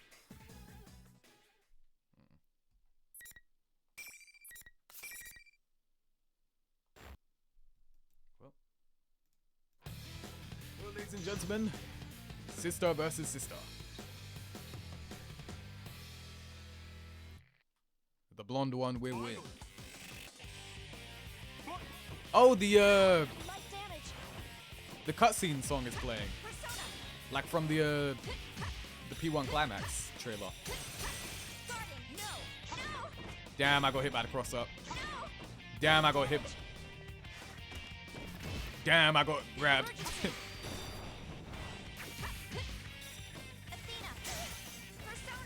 What's the point of this? I don't get that.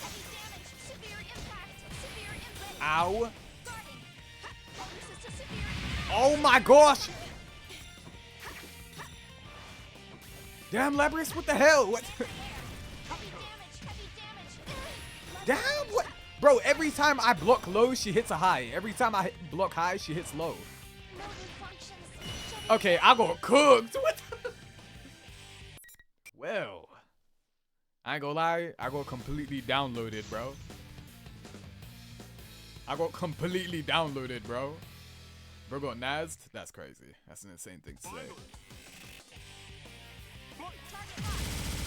Okay, how do I get into... How do I go into Audio mode again? Wait, I don't think that's it. I don't think that's it.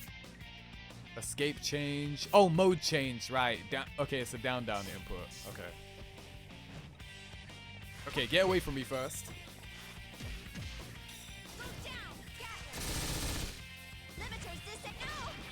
Okay, there we go. Audio mode is active.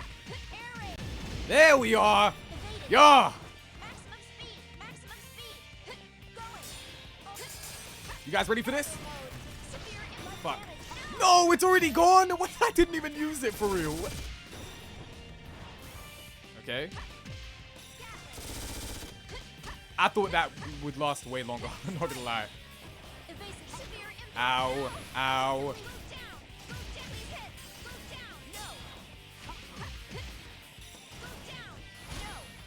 Yeah.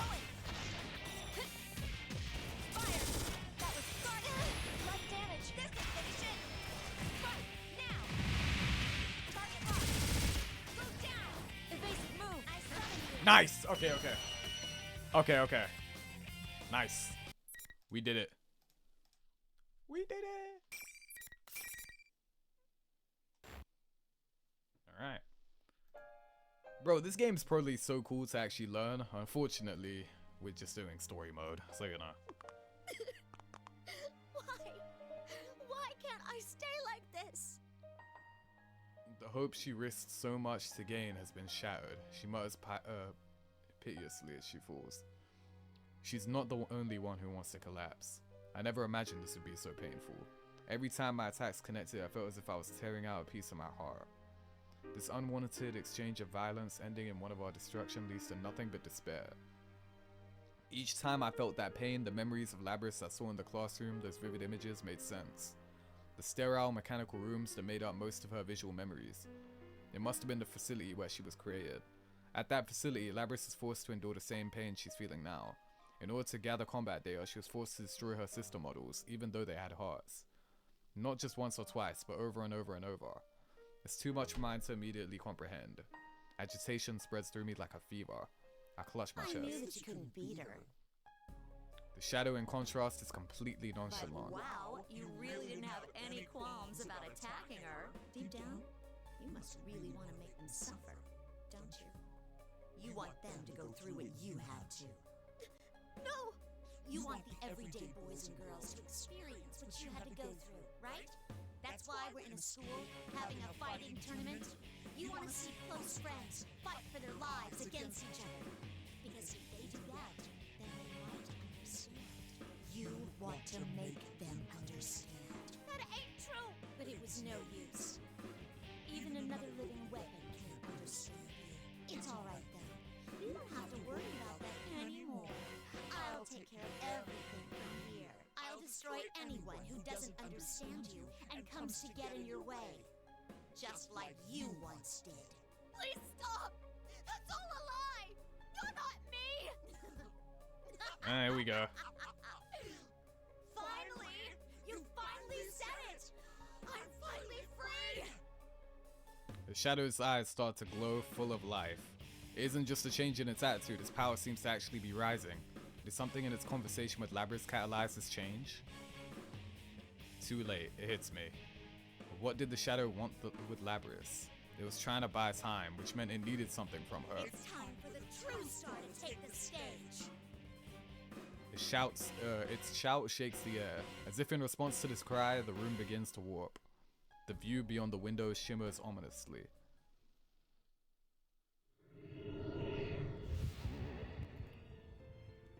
Yes, the power!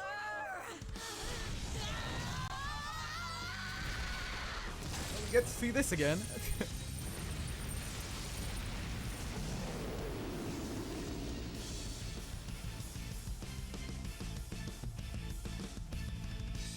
Is that supposed to be symbolism by the fact that it's a ball, by the way, or does it matter? Or does it not matter? Or did they just think it looked cool? A giant incinerator appears from the darkness. Countless chassis are falling in to be cruelly destroyed. Illuminated by the blood red of the flames, the shadow reveals its true self. Seeing Labrys' look-alike commanding a giant beast behind it brings to mind the summoning of a persona. I run over to Labrys and stand her listless body up. It seems that the shadow has accomplished its goal with Labrys. It was used, forced to fight my sister for this I was used, forced to fight my sister for this purpose. I clench my teeth at my own slowness to comprehend. Let's get started, shall we? This isn't just for Labrys. This is the enemy, the fate of anyone not human. It seems that I must take responsibility for this. Well, alright.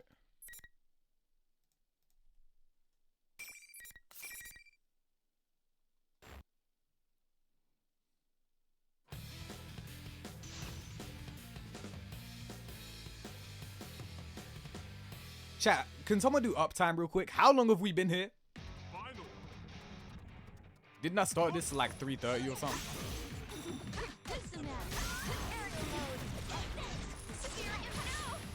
Oh my gosh.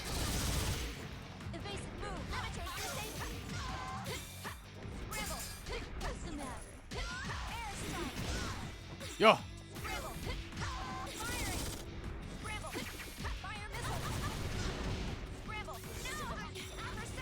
Time to scramble.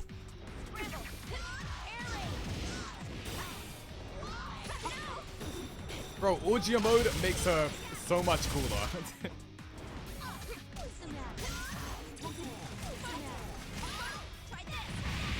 Get out of here! Nice! Hey, appreciate the 5-stream streak, gang. 5 whole hours, mostly because of OBS. Yeah, OBS definitely prolonged this shit, but you know.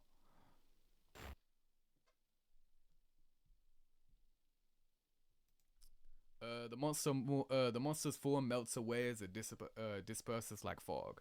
Only a silhouette similar to Labrys' remains. It falls to its knees, having no will to resist anymore. I somehow pulled through. To be fair, you also didn't know a C reaction. Yeah, and that recording is like slightly over an hour too, so you know.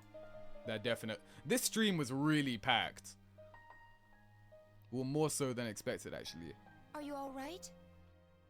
She's conscious and seems to have no major damage. All that remains is to be tested. Is her Please will. listen. I have a message for you from Yosuke-san. He said that he is sorry for promising to help you and being unable to support you when you needed it most. We appreciate you zooming in on. Nice one. Additionally, he said that he would be throwing a party later. You are invited, of course. You're lying. If that is what you think, you can ask him yourself later. Now please, stand up. I lend her my shoulder and prop her up. She follows my lead, but her legs are still shaking. How come this happened? I didn't want to hurt anyone or make them suffer. I know. That was a shadow going berserk. Not everything it said reflects your true feelings. I had a similar experience, actually. My other self was on the verge of going berserk. It told me there was an innate contradiction in having a heart, but not being human, preventing me from truly protecting others. Wasn't that tough to listen to? Yes, of course. Then how can you stand it? How are you still acting like everything's fine? Oh, I did forget to move the camera, my fault. I'm fine right now, but I'm sure I will suffer that pain again someday. Very probably, as long as I am myself, it will never go away as long as I live. It won't? Then what can I do but give up? What am I supposed to do? We'll be all right, as long as we have friends. Labrys opens her eyes wide. It was when you were alone that you suffered most. I'm sure of it. If you do not give up on reaching out to others, you will surely find someone who understands. Or maybe... I don't know if this is true ending for this game. It's not. You have to do, someone said you have to do 1P4 Labrys and 1P3. So after this, then we've got the final bit. As I say this, I can hear voices from outside. They're calling our names. The voices grow closer and closer, and eventually one of the doors fly open. Hey, there you are! Thank goodness! Are you two okay? You seem to have the matter in hand. Kanji and Rise-san arrive shortly after. Now the shadow has been defeated, the invisible walls trapping them have disappeared. There's some new faces to me as well. As I recall from the video, they are Narukami and Yukiko Amagi. There was also a costume that looked like General Teddy. This must be the real Teddy that Chie mentioned. The resemblance is strong, but this one's so charming it's hard to hate him. Ah, speak for yourself! What? Everyone has considerate words for Labrys. My heart is filled with warmth. They could have ignored us outsiders and escaped, but they didn't. They were truly worried about us and came running, all of them. I addressed Labrys, who's looking back and forth between me and them with a perplexed look. It might be more accurate to say that those who understand you are already here. Of course, I want to understand you as well. Please talk to me whenever you want. Tell me about your memories, even if you have to take them one at a time. Labrys sinks deep in thought, then looks at me again. I nod silently. She slowly starts walking and stomps in front of the shadow, who stands as quietly as a real one at the other end of the room. You were right. I was always alone, so I had no one to talk to, no matter how much it hurt, and I went and blamed that on them.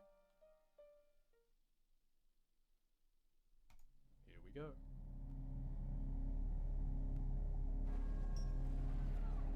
This is a really cool cutscene though. I'm sorry I ignored you all this time. I was the one who left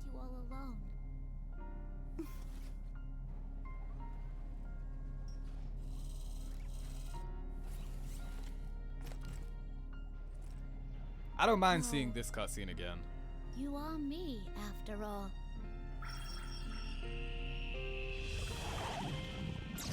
That's so dope.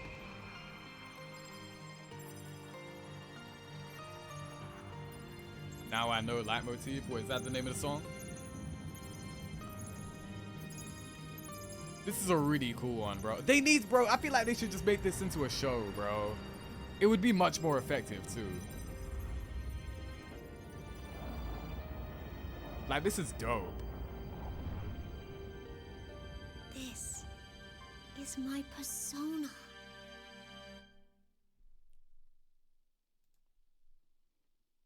This reminds me of us from last year. Yeah, it's the same thing. She's really no different from us. Yosuke and the others smile. I was looking at time.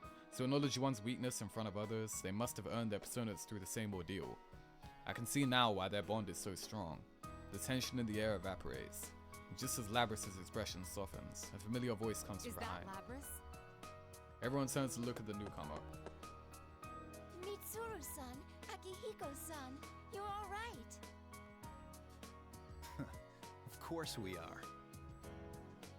I run toward them. Neither of them appears to be injured. I notice that they aren't surprised to see Yosuke and the others. They must have already been aware of the situation. On the other hand, everyone else is surprised. Who are these people and what the hell are they wearing? Oh man, a dude storming across the battlefield in just a cape? I'm all about that.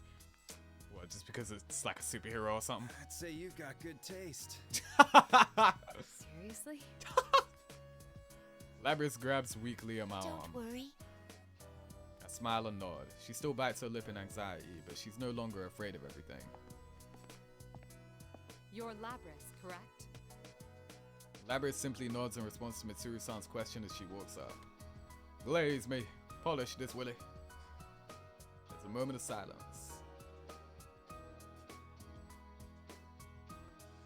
Also, by the way, there haven't been any drop frames on OBS, by the way, so... Mitsuru-san's sigh of relief breaks it. Safe.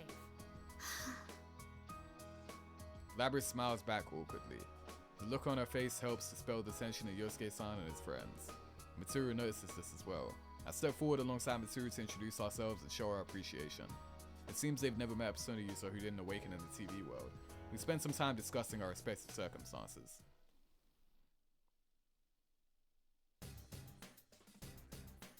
Teddy leads us back to the roof. They say that this was the place they used to enter and exit the world. Labrys, who still doesn't quite understand that she's in the TV, cocks her head in bewilderment. Yosuke and his friends gather around her and explain everything. She's shocked at first, but as she grows accustomed to the idea, she begins laughing.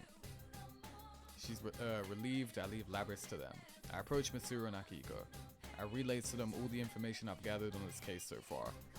I told them that the tournament's host was Labrys' shadow, which had emerged from her, and that Labrys may have not been stolen, but that she may have escaped on her own. She has the ability to manipulate people's senses. I completely forgot that she has that power. That would explain the sign of mental interference found in the hijackers. We're able to discover Inaba through our research. Perhaps she used the same methods. It would have taken time, but she was sealed away for over 10 years. Although she was caged, it's not clear whether she was conscious or not during that period. She had more than enough time. Mitsuru and Akihiko show no surprise, but they do let out a long sigh. In contrast to Mitsuru, who's lost in thought, Akihiko goes to get an answer straight from the source. Labrys startles when he taps her shoulder. So when did you actually awaken? His question's blunt, but Labrys handles it calmly, knowing that it's a natural thing to ask. No, I can't remember. But she's being honest. She used her ability on herself. Not even she knew what she really was. But Akihiko seems skeptical. Having no memory of it also means that she's unable to deny it. Please, Mitsuru-san, can you be lenient with her? Mitsuru folds her arms and thinks. I know she is in a difficult position. Though Labrys may have a heart, it doesn't make her human. She's a weapon with dangerous capabilities. Mitsuru cannot decide based on her personality alone what measures to take. Especially now that we are affiliated with the police. We have to set an example. Yeah, would you, please? Yosuke-kun. I know I'm asking without knowing the whole story here, but please don't lock her up again. Even his friends seem surprised by his outburst. But soon enough, they're all giving Mitsuru the same pleading look. Mitsuru winces before giving a weary smile. Well, I hadn't intended to seal her away again to begin with. Mitsuru-san. W's? Did you hear that? It should be a walk in the park compared to the challenge of sending Aigis to school. I like that they acknowledge that. Like, you did do that. Narukami got lost, I guess. Raito won, Yosuke returns. Yeah. Good thing they didn't bring back Raito too. She has no intention of locking her away. The smile on Mitsuru's face confirms that much. Thank you so much. How about if we go outside? This isn't really the place to stand around and chat. Yeah. Well, it was a hell of a way to start off a holiday, but at least it's over. And why'd that shadow have to pick our school and us of all people? Mitsuru and Akihiko freeze. You know, that is odd now that you mention it. I was told this place takes its shape from a person's memories. Why would it become this high school? I had picked up on that incongruity as well. Putting aside that Inaba was chosen as the escape destination, why was a specific school so carefully recreated?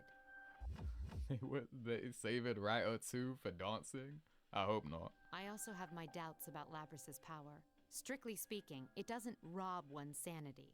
What her power really does is cloud one's senses with illusions. Yeah, Aizen. I'm not sure that would have been enough to control those hijackers so completely. Hey, Labrys. Oh, this happens.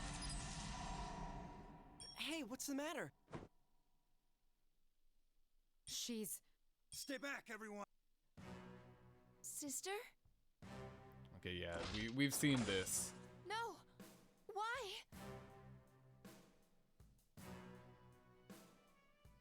Yeah, I am gonna start skipping this now because it's like we did see this. Okay.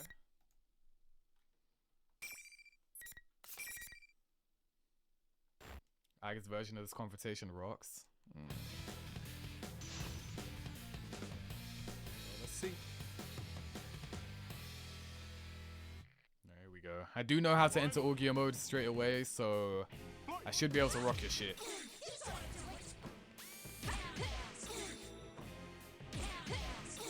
Evasive move. Persona. Limiters disabled. Rebel. Air raid. Rebel. Volley. No escape. Starting. No escape. Air raid. Heavy damage.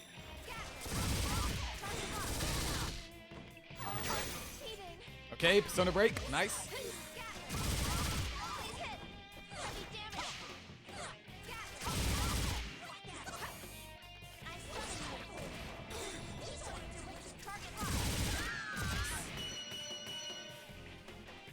Yo, Orgia mode makes Aigis way more fun. I'm not gonna lie, I don't really like playing as her when it's not Orgia mode. But when it is, pretty cool. It makes sense that they gave her an install. It's kind of cool, actually. Well, I don't know if you'd call it an install. It's more like a... what's the word? Stance change? Is it a stance character? I guess so. Labrys. I tried to run to her, but I stopped when I heard an unearthly succeeded voice. in repulsing it yet again. Very unexpected. Everyone takes a defensive stance and looks around. What is this? I'm not getting a good feeling about this. Was that Izanami or? Certainly an ominous presence. That voice. Is that my voice? Oh, it's her shadow?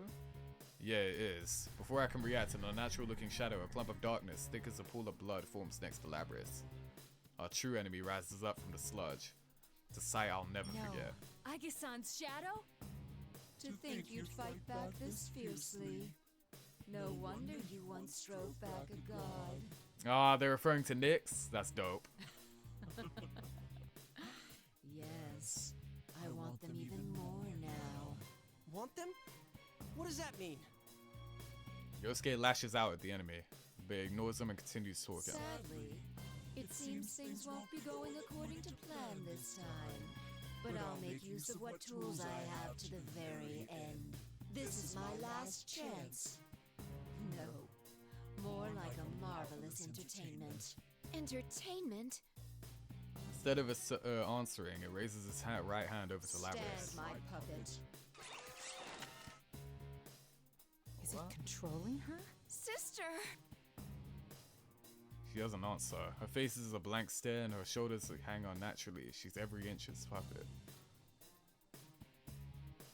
Looks like me, but its voice's powers are also different from mine.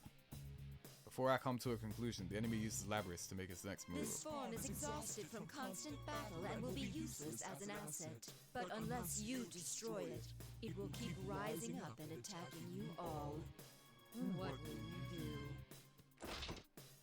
With the battle axe in hand, Labrys dashes forward without warning. Her attack is much more forceful than in the last battle. Even with all my strength, I'm pushed back. Oh, crap. If this keeps up... Let's do this! Takemika! Wait! Don't interfere! What? Please! I clench my teeth. Labrys is under the thing's control and ignoring her own limits. And she's already damaged and exhausted from the previous battle. If we all attack, we might be able to contain her, but she could be destroyed in the process. Now, may you suffer and curse your fate. Relinquish your personas. Relinquish? Personas and shadows are one and the same. If I poison your hearts, I can recruit shadows with unparalleled strength. Wait, what? You mean turn our personas back to shadows? What? The heart is frail. Its weaknesses are never fully vanquished. Given the opportunity, it can betray you and return to darkness. Old wounds that you thought you had overcome, opened once again. You almost let go of your hearts. Your personas. I'm not gonna lie, the explanation actually does make sense, but... This one's desire to make people suffer was perfectly suited for such a plan. That actually does make sense, but you know. Plan? You caused all this to gather strong shadows? You bastard! Who are you? You had best hurry and decide. Who will be destroyed? This shell or the lot of you? Labrys flies through the air again and unleashes a full force attack. Yo, can someone like help her? Like, bro, I'm forced to one knee. If she attacks again, but just when I'm sure it's over, something happens. But this show is over. Thank you, bro. Out of the corner of my eye, I see Mitsuru stand straight up. Suddenly, the menacing aura surrounding Labrys is dispelled like magic. For the first time, the enemy seems shocked. Free from the spell, Labrys falls to the ground. I run to her and cradle her in my arms. What was that? Mitsuru smiles defiantly and glances up to the sky. Looks like you made it in the nick of time. You saved us, Yamagishi. What? An answering voice echoes in my head. That soft but extremely reassuring voice. Are you all okay? What? What? You're back? Oh my days! Oh! Wuka is back! What? Oh, that's dope. Nah, that's dope as hell. What? Oh my gosh. Why does she have the trim of like every mum in anime that dies? Like, what? Why does she have that trim? Bro, time skip Fuka? Crazy. Hey, Wuka's in the chat, bro. What? Hey, that's a cool cameo, man. So I was assuming that because I've seen this design before, to be fair. I thought that she would just be in like Ultimax or something. I wasn't expecting to see her at all right now. That's really dope. That's really cool. Wait, so Fuka got into Arena before Junpei and Yukari did? That's actually kind of funny. That's dope. Fuka-san? Fuka Yamagishi. She's a fellow ally who helped us overcome the challenges we faced in the past. I cannot help but smile with surprise and joy. So you had a third assistant. Ooh, what a soothing voice! Oh. My teddy senses are telling me that this is a real cutie pie. Is this like Rise-chan's persona? Wait, where is she? This feeling. What the? Rise opens her eyes and looks up. It's not coming from in here. Whoever it is out there. Seriously? She can use hers in the real world? That's amazing. Even before I can ask, Fuka tells me what I want to know. Aigis, the enemy is just mimicking your appearance. It's not actually a part of you. Very impressive to guess correctly from such a long distance away. That's actually quite funny. Wait. The second she says that, the subtitles is just malevolent entity. Okay.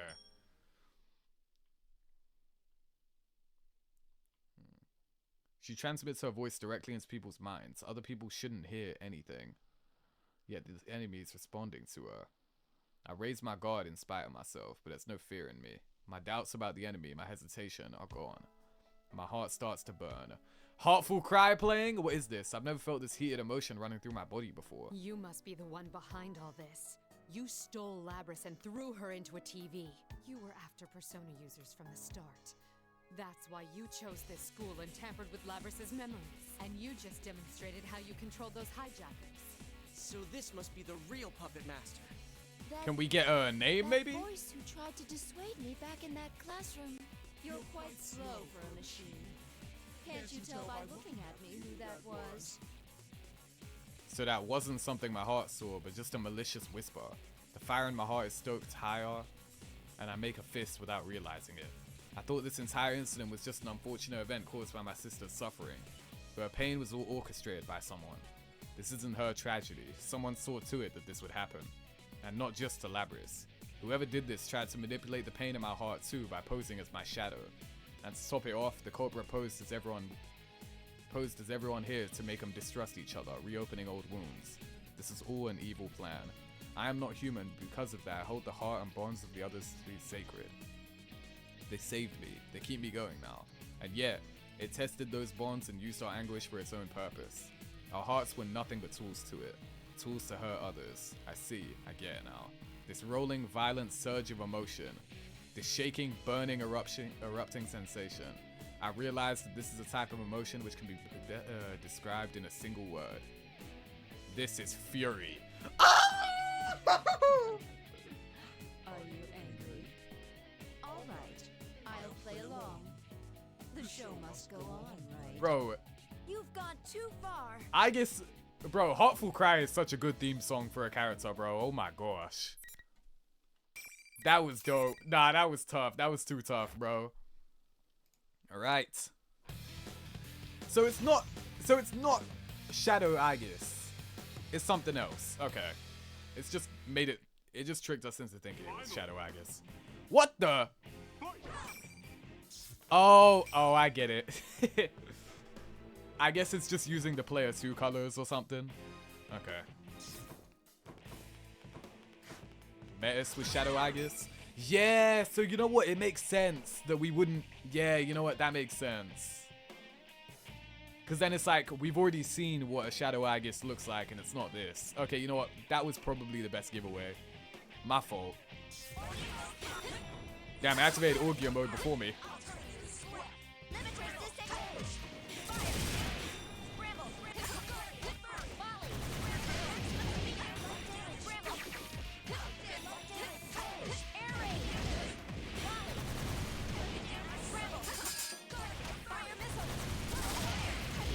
Ow.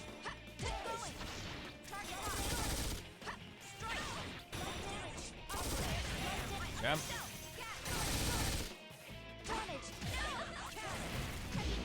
How the hell did that curve and hit me perfectly? What? Oh my gosh, bro. Right, back into Orgia mode.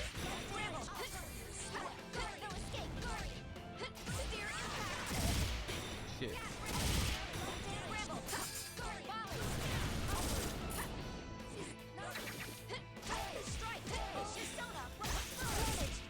Shit, I have no bullets. Nice! Okay. Zero in the Orgia mode, Aigis main. I wouldn't go that far. But the Orgia mode makes the character a lot more fun. I will admit. Notice how Aigis feeling anger for the first time is worded a lot like Labrys when she got anger. Yeah, I like that. The parallels, bro. The parallels, bro. Need more bullets. Bro. This thing's shaped like me falls to the ground on its knees. But it gets right back up with an awkward jerking motion and lets out an insane laugh. The smile on its face, contrasted with its damaged limbs, has the eeriness of a clown. This is fine with me. Good enough for my purposes that I confirmed you have enough power to meet my expectations. What the hell is this? I don't... Good enough, my ass. Innit? Those are the words of a sore loser. Yeah. This is only a temporary form. I doubted there'd be any meaning in changing my appearance. But sure enough, it made for a very enjoyable game. All that irritates me is having to feign cooperation with that foolish human until I obtain the one true vessel. That foolish human, an odd choice of words, would seem to imply not only that it's not human, but also that it's working with a human to carry out its crimes. I will see you in another guise next time. Just wait until then.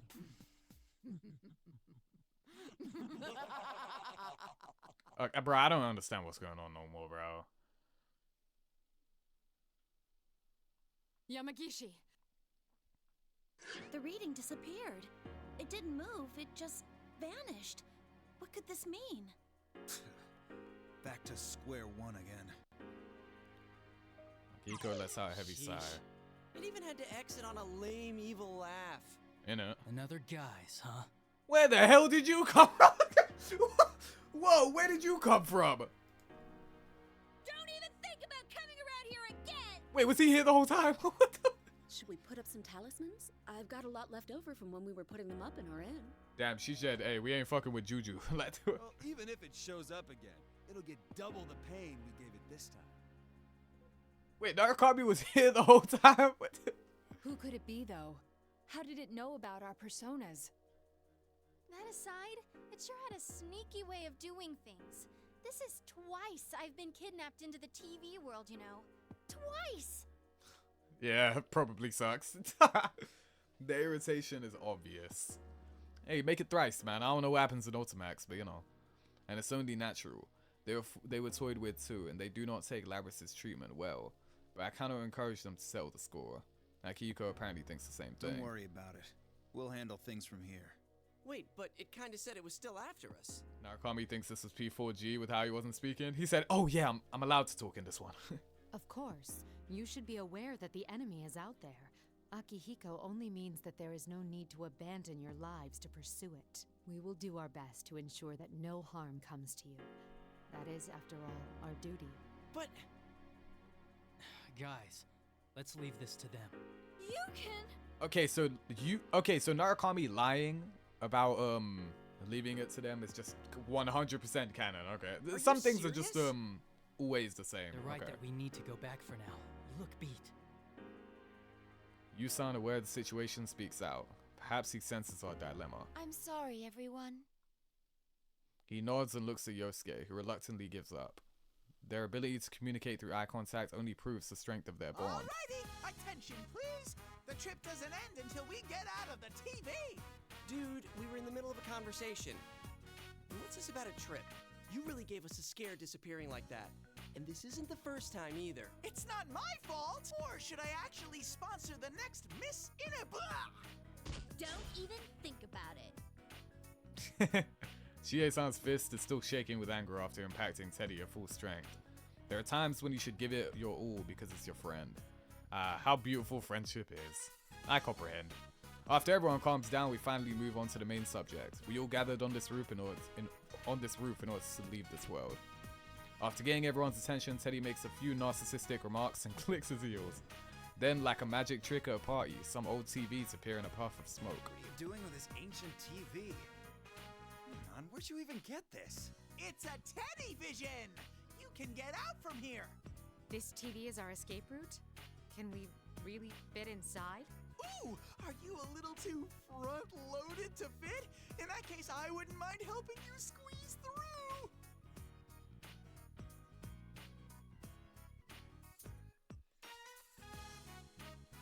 You're even worse than before, you know that? Chie and Yosuke jump in without hesitation, showing how used to it they are. Seeing that, Akihiko and Mitsuru shrug and follow suit. Labry stares as everyone gets sucked into the TV one by one, but she doesn't look scared. Her eyes are actually as bright as she glances this way. I can't help but smile at that. She doesn't need my permission to do anything. I tell her to go ahead and she dives in headfirst with a giant grin. Although, just as I thought, her wings don't fit and she gets caught on the screen. I burst into laughter to see how her legs sticking out of the TV kicking wildly. I take off the unit on her back and she instantly gets sucked into the TV. I wonder if she landed safely. As the last one left, I turn around and take a final look. It doesn't feel like it, but it's only been a few hours since we entered the TV. And only 3 days since the hijacking. It was a horrible nightmare, but at the same time, I met some good people. Most importantly, it isn't over. The true test may be still to come. I push my toes in and slip into the TV. Chat, would you go into the TV like, what's your optimal TV entering method, bro? You sticking your head in that thing? You putting your arm out, you know what I mean, and just going in? How you doing it? Everyone made it back out safely.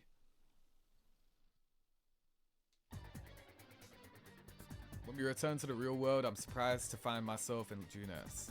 I've never seen Mitsuru so flustered. Even she couldn't have expected to emerge in the most crowded place in town, and from a display TV at that. But to make it back to the limousine, we had no choice but to walk through the store. Mitsuru in her skin-tight suit. Akihiko mostly naked except for his cape. Me with my mechanical parts exposed, and Labrys with her axe, or her wings, I suppose. Not to mention Teddy.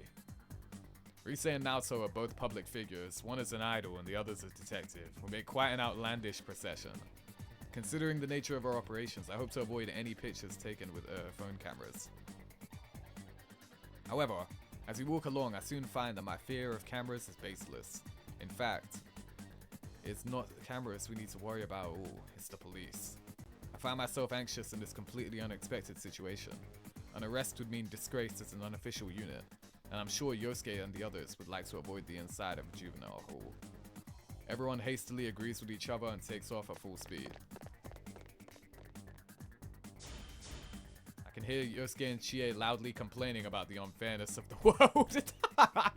Mitsuru and Akihiko exchange fearless smiles, though cold sweat is streaming down both of their faces.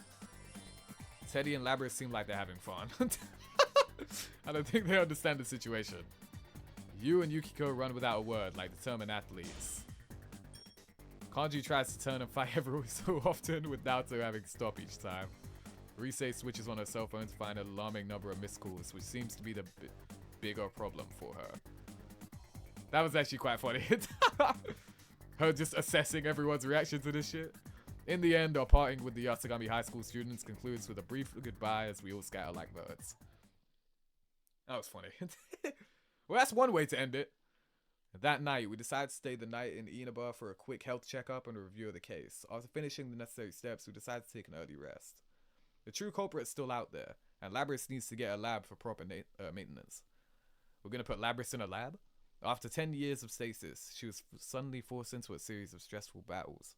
It would not be surprising if some of her parts are now malfunctioning. Considering the morning traffic, we should leave early in the day. Or so I suggest, but Labrys had other ideas. Our cars parked near an intersection away from the main road. Labrys wanted it this way. I'm happy that she wishes to see people again of her own will. I just finished P5R W game. Hey, congratulations. I asked if I could come see everyone. I wanted to give everyone a real goodbye. What do you do next? Are you going back to that lab? No, I decided I'm gonna work with Mitsuru-san and them.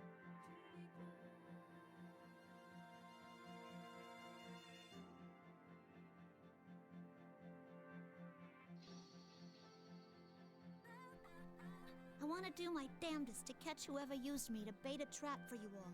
All right. Then I guess the party's on hold until after everything's really over. But hey, you should come see us again anyway. Promise me, okay? You got it. Labry shakes hands with each of them. Yo, chat, is it impossible for a Persona game to not be long as fuck? Or what? Even after we leave, Labrys keeps waving through the rear window. Waving and waving and waving. Waving and waving and even past the point where the human eye can no longer see her, she's still waving. After she's waved to her heart's content, she turns to see Fuka and I looking at her and blushes. Fuka giggles. I'm glad things went well. Oh, but first, it's good to see you again. This is becoming a real reunion. Definitely worth getting 3 weeks behind in uni for. Indeed. Things are going to heat up from now on. What, you talking about Persona 5? I must get back and reallocate my staff. You're including me in there, right? Every opponent I made a mistake against on my journey, I made sure to go back and get a rematch. This'll be no different. It should spur discussion amongst the staff again about working Yamagishi into our unit. Huh? I'm still not sure about joining any special unit. Okay, so she only helped because she wanted to, okay. Flustered, Fuka starts wringing her hand. Glancing at... Wait, hand or head? Yeah, hand. Glancing at the seat next to me, I noticed Labrys looking at the sky through her window. I didn't know the sky was so blue. There is deep wistfulness in her Back voice. at the lab, they only let me out at night. But this, I feel like I've seen it once before. That same bright blue sky. Once before, I recalled the memory relating to those words amongst the countless memories of Labrys awakened within me. The sea. That cerulean sky and lingering clouds. The emerald blue water. In my mind, I placed Labrys at the scene. A white figure gazing from the edge of a pier. I know this scenery. For an instant, it feels that I do. Like a knot slowly undoing itself, the lid to a box inside of me opens, and something hot fills my chest. What had only been an image becomes a memory. Soon after, I understand everything. I know when Labrys saw this scene. I know what she thought when she saw it. What she wished for. I see now. Noticing my murmur, Labrys looks at me in wonder. The scenery from your memory was the pier outside of the Yakushima laboratory. Hey, bro. W sisters, man. Look at that. That's a pretty cool image, bro. I like when they show these. Suddenly, Labrys' eyes open in surprise. The date was the final day before you were sealed. You made a heartfelt wish there. You hoped that your successor would make the same wish to see someone precious to them. And that meeting would take place at the pier. You dreamed that your successor would be able to go beyond that pier, to places you would never be able to see for yourself. And that even if your memories were deleted, your feelings would be passed on to the next generation. Labrys' ruby eyes begin to quiver. My words have unearthed her buried memory. That's right. It was at that very place where I met the friends I have now. Yeah. When I was searching for someone, I found myself naturally drawn there for some reason. My memories return to a certain encounter. That day, on that very same pier, I met him. My dear friend. It was because of your wish. Oh, we all know who she's talking about. My wish? You mean the thing I wished for that day actually came true? You know, it's kind of crazy that I think about it. That's the one and only time he's ever been mentioned in this game. That feels so weird. You'd think he'd be mentioned more, but no. Indeed. It stayed alive for 10 years. That's the... Bro, I love how they've weaved in, like, Labrys' story to the Persona 3 characters. That's so dope. It's because of you that I found happiness. Huh. I didn't know that. My desires. All the feelings I got from the others. They didn't go to waste.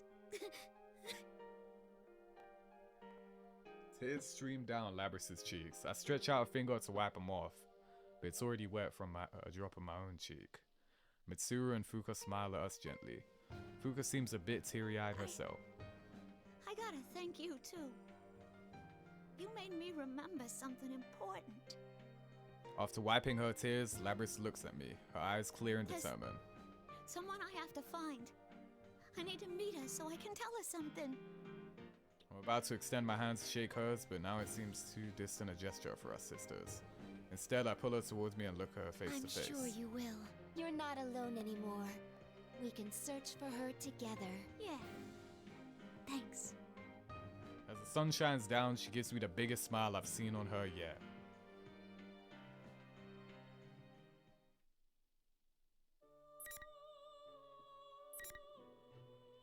Elizabeth's story is now available. Well, this playthrough has been very, very fun. I'm glad to all of you for enjoying it as much as you have. The next time we play this game will be for real, actually, genuinely, literally, trust me, the end of the game. And then yeah, and then some other time we'll have to do Ultimax because you know, technically this playthrough is actually 2 games in 1. So when I say end, I really mean halfway, which is kind of weird to say, but you get what I mean, you know?